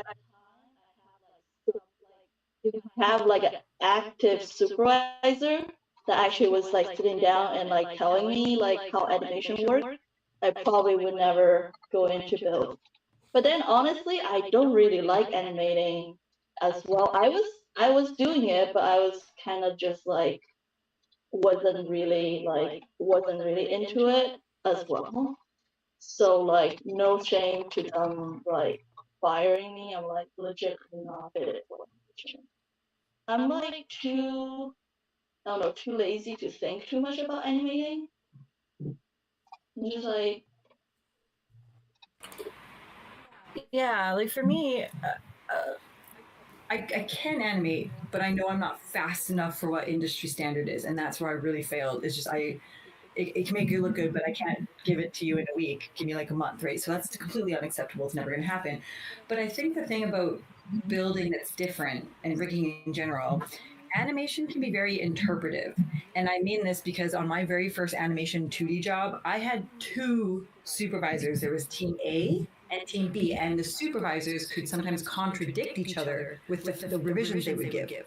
So one supervisor, and they're both your supervisors, they're both like equally matched. So it's like, who am I supposed to listen to when one person says, oh, can we have that arc going up? And then you do arc going up, and then the next time you submit it, the other supervisor's like, oh, actually, can we have that arc going down? And you're like, who the hell am I supposed to be listening to? Who trumps who? There needs to be a captain. So it was very confusing time, and fair enough, again, it was just a very confusing show. But animation is very interpretive, and it's very acting choices are depending on it. Rigging doesn't have that. Rigging is technical. It's not about interpreting the arcs or the art space or the negative space or anything like that. No, it's technical. Either your wires are connected correctly and it works and it fits where it's supposed to, or it doesn't. And if it doesn't, fix it. And then it does. And you pass it on. And it's just a bit more of a faster pace. It becomes more of a mechanic skill instead of a driving skill, I guess. If that makes sense. I'm really bad with metaphors, but I'm sure it makes sense somewhere out there.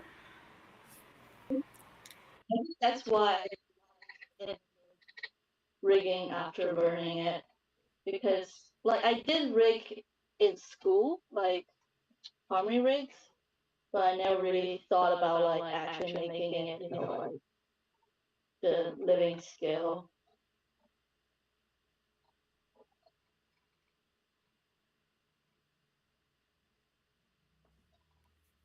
I'm very casual with my PowerPoint right now.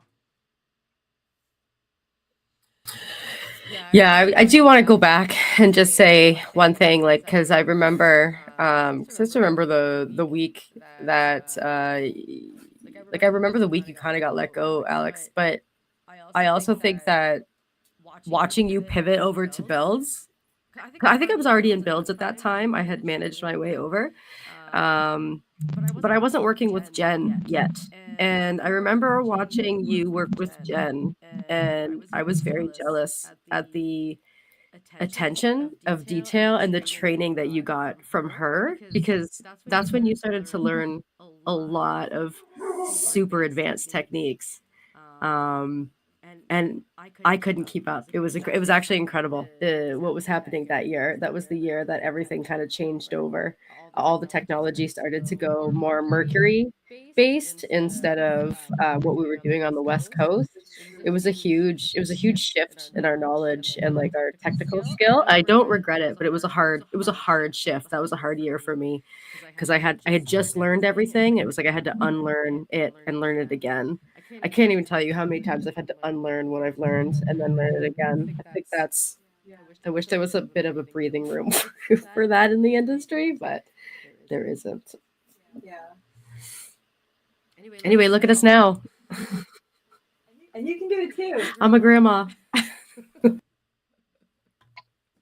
No, but for real, I think everyone here kind of worked their way up from like literally the bottom of the position up to the top. And it really is just the passion for it, to be genuinely interested, attention to detail, and caring about the product that you make, I think is important. And also builds are, yeah, like we are the tool that the rest of the show needs to get their job done. So you can always tell when a builder doesn't really care about their work because they don't work. The puppets don't work. And I think that's kind of the beauty of building, is like either it works or it doesn't. And yeah, I think it's just trial and error, a lot of trial and error. And even if it is perfect, there's always going to be animation requests. Even if you build the most perfect build ever, there will always be animators who are just like, we want things changed because it's easier for us. And in which case you just say, yes, of course. Unless it's crazy. Then you say, no, I'm sorry. Always think this, so like they feel like they want. No, kidding. Yeah, I mean, to be honest, Lindsay, I did learn, like, I do know how to build. I have built a character before, in school before I get into the program. Yeah, but you were building like 360 characters, like those birds, and they were round. Like those birds rotated perfectly. And we weren't, it was like we weren't even allowed to look at them. It was such a top secret show at the time. I don't, okay, I have to say, I don't think they are that top secret, and I don't think we're using like a lot of very advanced technology for it. But I understand like how it probably looked from the outside, but um, it was, I guess I felt like it's very natural for me, like the thinking process and everything. So I wasn't really, I guess because I wasn't struggling on understanding it, probably my feelings are different. I just want to fix these pivot points so they're more accurate. Okay, we do have a question. And actually, because I've been so invested in fixing the echo of the audio, I really haven't been paying attention to what you've been doing on screen. But we do have a question. Samantha is wondering, what are you doing with the green lines? She's not familiar with 2D rigging. And to be honest, since you and I apparently don't rig the same at all, I also don't know what you're doing. So could you please explain what it is that you're doing right now with the green lines? Um, being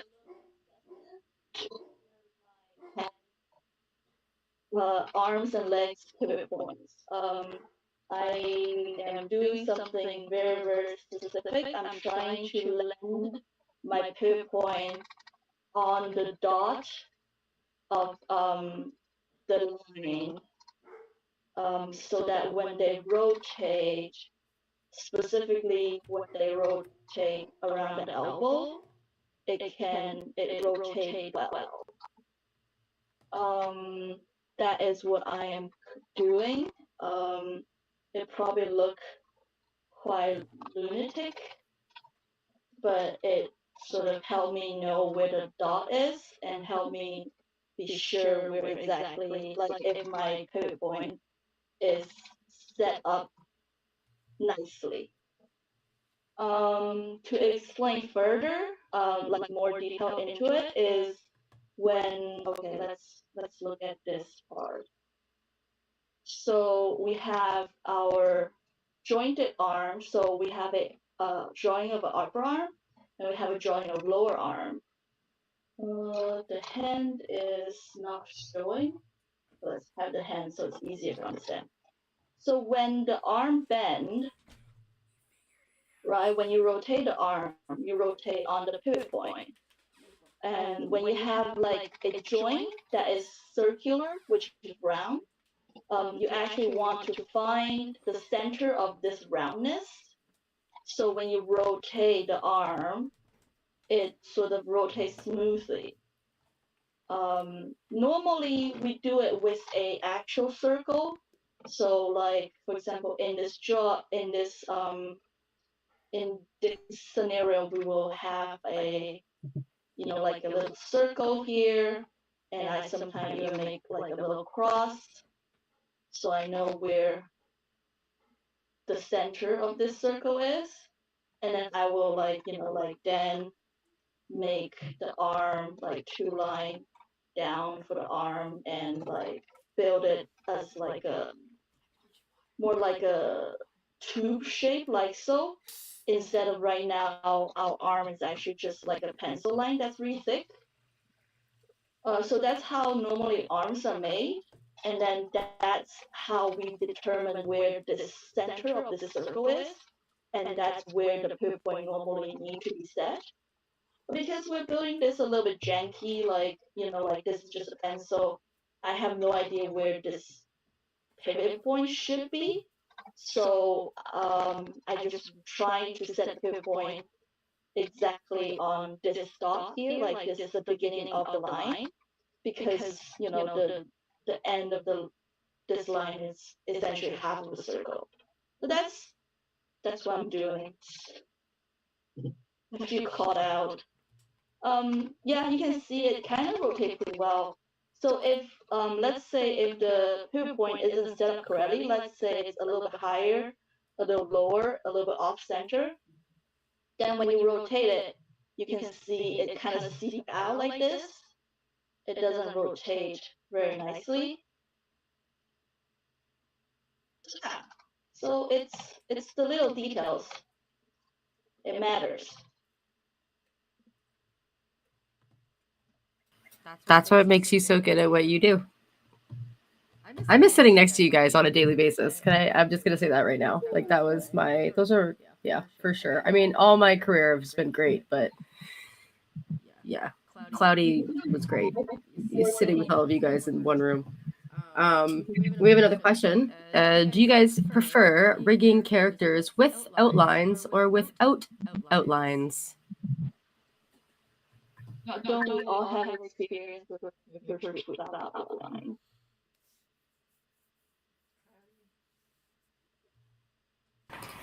Cloudy with Chess was a nightmare. Cloudy with a Chance of Meatballs. We all worked on that show, and it did not have lines. Lines are always easier. Actually, no, that's not true. Black lines, solid colored lines are always easier. But if they're colored lines and every piece has a different colored outline, like the Disney-fied version of it, that can get a little tricky too. So, yeah, and then it goes back down to the style, because if it's like a simple thing, like I'm just trying to like think of the simplest brew you can think of, I guess, like a peanut or something. It wouldn't be as hard, but if you were trying to do a whole show set up that way, how the lines and the characters interact with each other, you're going to need to cheat the lines, right? Because if you have white go against white, you're not going to be able to tell what the arm is. So you're going to have like an underlay line or something that will reveal when the arm passes by the color of the same thing. So yeah, I honestly, black lines or like solid color lines are the easiest. They're always the easiest. And then everything else is just trial and error, because even if it works for the rig, like no lines, if you don't have any outlines and it's just like the color of it, even if it works for the rig, you still have to let animation test it and see like what starts happening when they start bending. Like, are there creases showing up, or does it just look like a big flat image? Yeah, I definitely want to make sure that I correct myself, because Cloudy wasn't a nightmare because of the lines. Cloudy was a nightmare because the rules weren't specific, and every detail on the character, if you go and look at Flint Lockwood's coat or Sam's sweater, there's different colors on all the limbs, and so you had to basically create exceptions for all these colors, and it was very difficult. It was very difficult to track as a supervisor. It was very difficult to monitor every single line to make sure it was the proper color when it was on top. It created about double or triple the work easily. And we didn't know how to do it at first. We had to figure it out. And we all did it in our own unique way. And then we had to change it for a second season to make sure that they all worked the same, so that animation, every rig, you'd have to treat differently because we didn't know. But it definitely set a standard. That show definitely set a standard. That style set a standard. Yeah. Became really popular. Mm-hmm. Yeah. I mean, I think I would advise. Well, honestly, I don't know, because at the time I remember hearing all the little whispers about negotiating how the line review gonna work, and we just end up failing, and the clients were insistent on exactly how it should work, and that's kind of why it ended up being that way.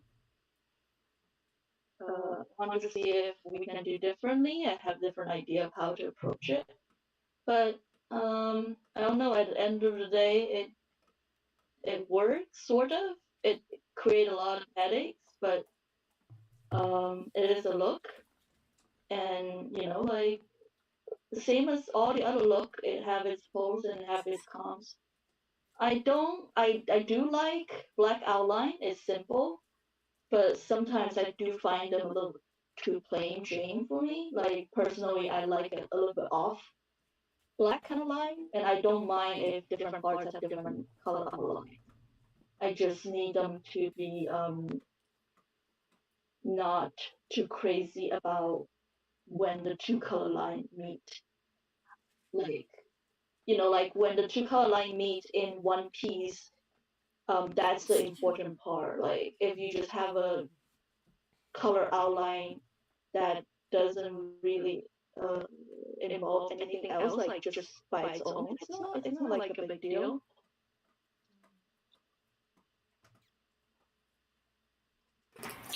Yeah, I think cloudy was one of the more difficult ones. Also, shows that have textured lines can be a bit of a pain in the ass.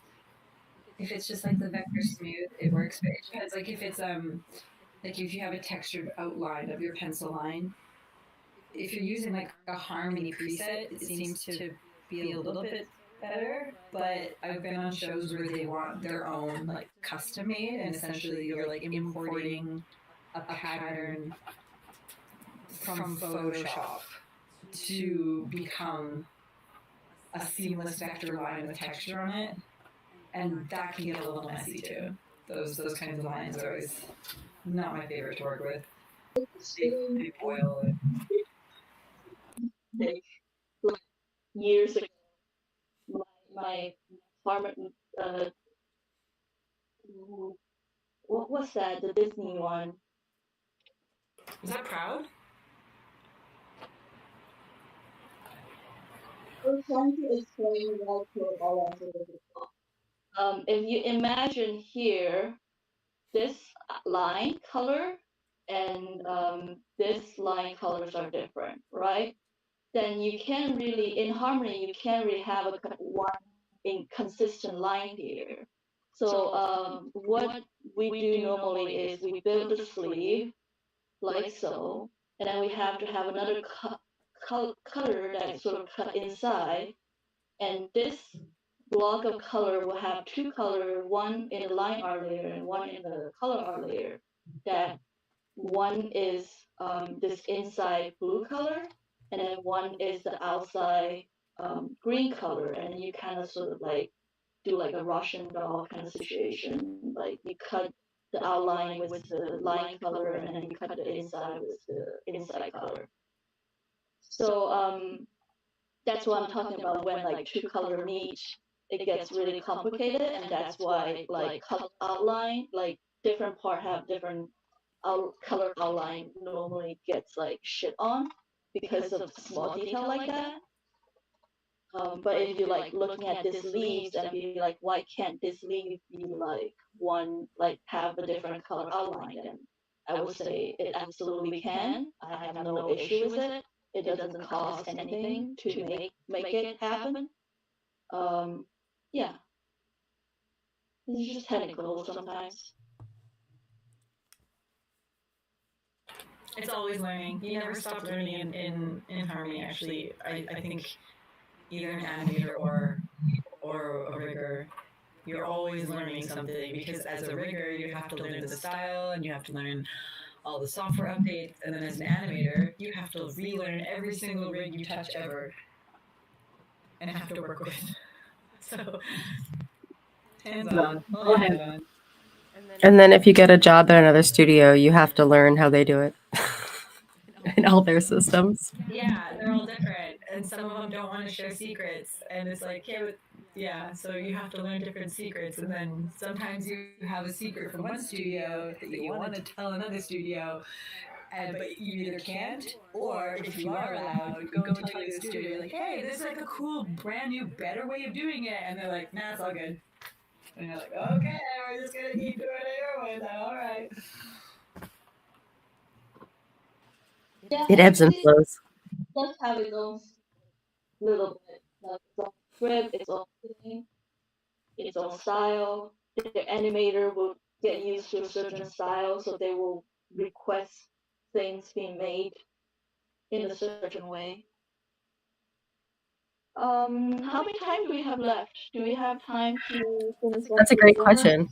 I would not go into deformers right now. I think we have to wrap it up. I think we are pretty close. Can you tell us where you are in the process, Alex? We do have one more question that we will get to. But can you tell us where you are in the process, Alex? And then we'll figure out how much time. Finish all the points now. The next step for me are normally start creating deformers, and then clone the joints once deformer is done. And once joints are cloned, we can start rotation. So we're really, really close to finish the front wheel. I feel like if we have another half an hour, I can get it done. but if we don't, then we'll do it next time. The former on this is gonna be super simple, mainly because we now have a thing called create deformers. Actually, no, we don't even need that. It's just some curve and stuff. I would say let's put a pin in it. Let's, You guys can keep going. no. Let's wrap it up. So we do have one more question though. Jolie wants to know how fast do you have to be at building rigs in the industry? And just to give you a little backstory, Jolie's I believe Jolie's in Mexico currently, but they do want to move to Canada and hopefully get a job. And actually I've seen some work that they've done. Jolie looks like they could actually be on our team. I would hire this. I would hire you, Jolie. That was something that I never got to say to you yet, but when I saw what they're trying to make, yeah. So, do we have any advice on how fast? It's kind of hard to. You have to be fast. You have to be comfortable. That's like you want quality, you want speed, and then and you want to be communicational, like, or how formatable. I don't have a good word for it. So like you want to, like, understand what the team is needed from you and actually perform that. Speed is relevance. I have worked with very, very fast builders, and sometimes they get a lot of revisions. And then I have worked with really slow builders, and then their builds I never check. Like Rin. Rin is not slow. Rin is just really good at her build. And then I don't really check. Okay, but that's because I gave her all her notes. I mean, that is fair. I did get a lot of notes at first because, and you kind of learn that too. You kind of learn what kind of builder you are from the experience. Like, I tried to rush through it, but the thing is, like, it's like the quality triangle. It's fast, as good as it's cheap. So if you're going to do it fast and good, it's not going to be cheap. If you're going to do it cheap and good, it's not going to be fast, right? So it's kind of the same thing. Like, you can do it fast, but it doesn't mean it's going to be clean. And if you send it in and like the artwork has all these like invisible lines everywhere, or there's halos, like you didn't, your build still doesn't work. Sure, it's quick, but it's still not good. So that's kind of where you have to find your balance, right? So I do kind of have the bit of a slower approach, just because I like to double check I'm very tedious, because I want to hand it in, and I try to challenge myself to not get any revisions, or if they are revisions, it's like something that was specifically asked for. But I never want to get revisions on my art, like messy art. No, like, you're in charge of that. If you don't have it pegged the right way, you'll never get it right 100% of the time. But yeah, definitely, like, to just make sure it works, I think it is the most important part, instead of just rushing through it. I would much rather work with someone who takes their time and is actually learning from their mistakes as well, because that's another thing too. Like, as a supervisor, you do kind of keep track if the same person is making the same revision over and over, like the same mistake. So at that point, you'd have to talk to them and be like, hey, I noticed that you make the same mistake over and over and over again. Slow down. I actually got that revision from Lindsay. It's like the same one. I'm just being like, you make the same mistake every time. I want you to slow down, and I just want you to, like, just do it right. And yeah, so speed obviously is important, but functionality is the most important. Yeah. Actually, it depends on the production too. Sometimes if you're on like a rush against time, they don't care. And animation will tell that you too. Like, they're like, we don't care, we need it now, we don't care. Yeah, I think it is very much about like what production you're in, and also like if you're a freelancer or not. Because if you're a freelancer, like obviously you got paid by the hours or paid by the builds, then you kind of choose whether you want to be fast or whether you want it to be quality on, like, like that. But like if you're working in a studio, your supervisor gonna get really annoyed if you hand in a build that have a lot of revision, but you hand it in like, lightning speed. Because they're checking the build. It takes time to write revision. It also, sometimes certain things are so small, the time for them to write that revision back, they couldn't just fix it themselves. But, you don't, sometimes as a supervisor, you don't want to fix it just because it's like a principal kind of thing. They should learn how to fix their mistake, right? Like you should know that's a mistake and you should learn from it. So you definitely don't want to hand in a build that does have a lot of mistake that, like sort of get you on the list of things. Yeah. So not the most important. I don't think speed is the most important quality. I think on average too, that might help. Can you hear me? I think on average too, what could help in kind of keeping track of time is like keep in mind builds. You're aiming high. I know that you want to go to Mercury, so it actually take a lot longer to build a main character rig there than it would anywhere else in the world. I shouldn't say anywhere else in the world, but almost anywhere else in the world. But in general, sometimes it takes 3 weeks to a month to 2 months to build the main character, where a lot of characters on average are a week. And then a good number to follow is like if you could do a view a day. Obviously, this P is a lot faster. We strategically designed this P so that we could breeze through a demo. Yeah. Hard to say how fast you should be. Yeah, it depends on the style. Yeah, like the style of the show too, right? If you're working on, if we were just building, veggie tails and like the cute vegetables, we build it quick though. But again, with mains, animation will always request things go into the main characters, and main characters can, like Lynn said, take sometimes months, like 2 months, because they want all the special poses, they want all the hands available, they want all the feet, all the mouths, like they want it all pre-made in there, which means that sometimes the build, it can be up to like, I'm actually working on a show right now where the main character has over 500 frames in his turnaround. 500 frames. Yeah, so it's a big one, and it took months. Actually, it has taken about a year. It took about a year of troubleshooting back and forth with the client before they decided on the design, because they had a design first, so then it was built, but then they changed their mind about the design, so then we had to rebuild it, and they did that a few times, and then finally when they settled on the design and you finally get the build going, once the build's done, it goes to animation, then animation comes back and they're like, here's the list of everything we want, and you're like, oh, I thought I was done with that crap.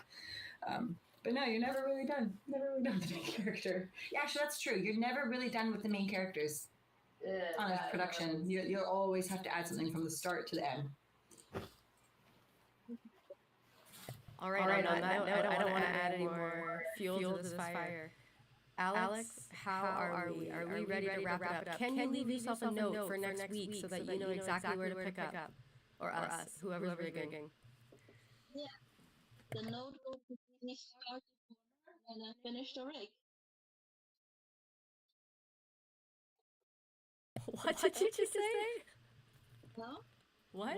What's the note say?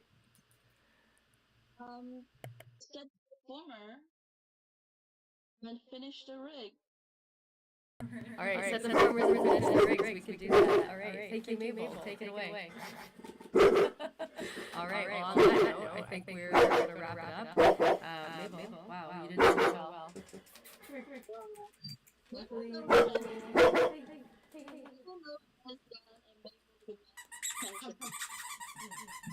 I just need to get her attention away from the door. She did so good. Everybody's so used to Mabel barking in the background of all the rig-alongs, so what's one more to go? I just want to thank you so much for Alyx and Rhin being here, and everybody that stuck around, and you're very patient through the audio. We fixed it. We figured it out. But yeah, now bear with us while we try to figure out how to turn it off. Thanks, everyone. Thanks, Lindsay, for moderating. Thank you, Alex. And yeah, we'll have the next session coming up where we'll be finishing the P. One of us will. And yeah, thanks everyone for watching. Great questions. Please come at us with all these. We love it.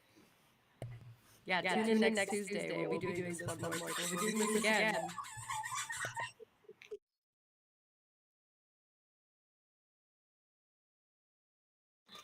Bye, everyone. I'm going to mute. Bye.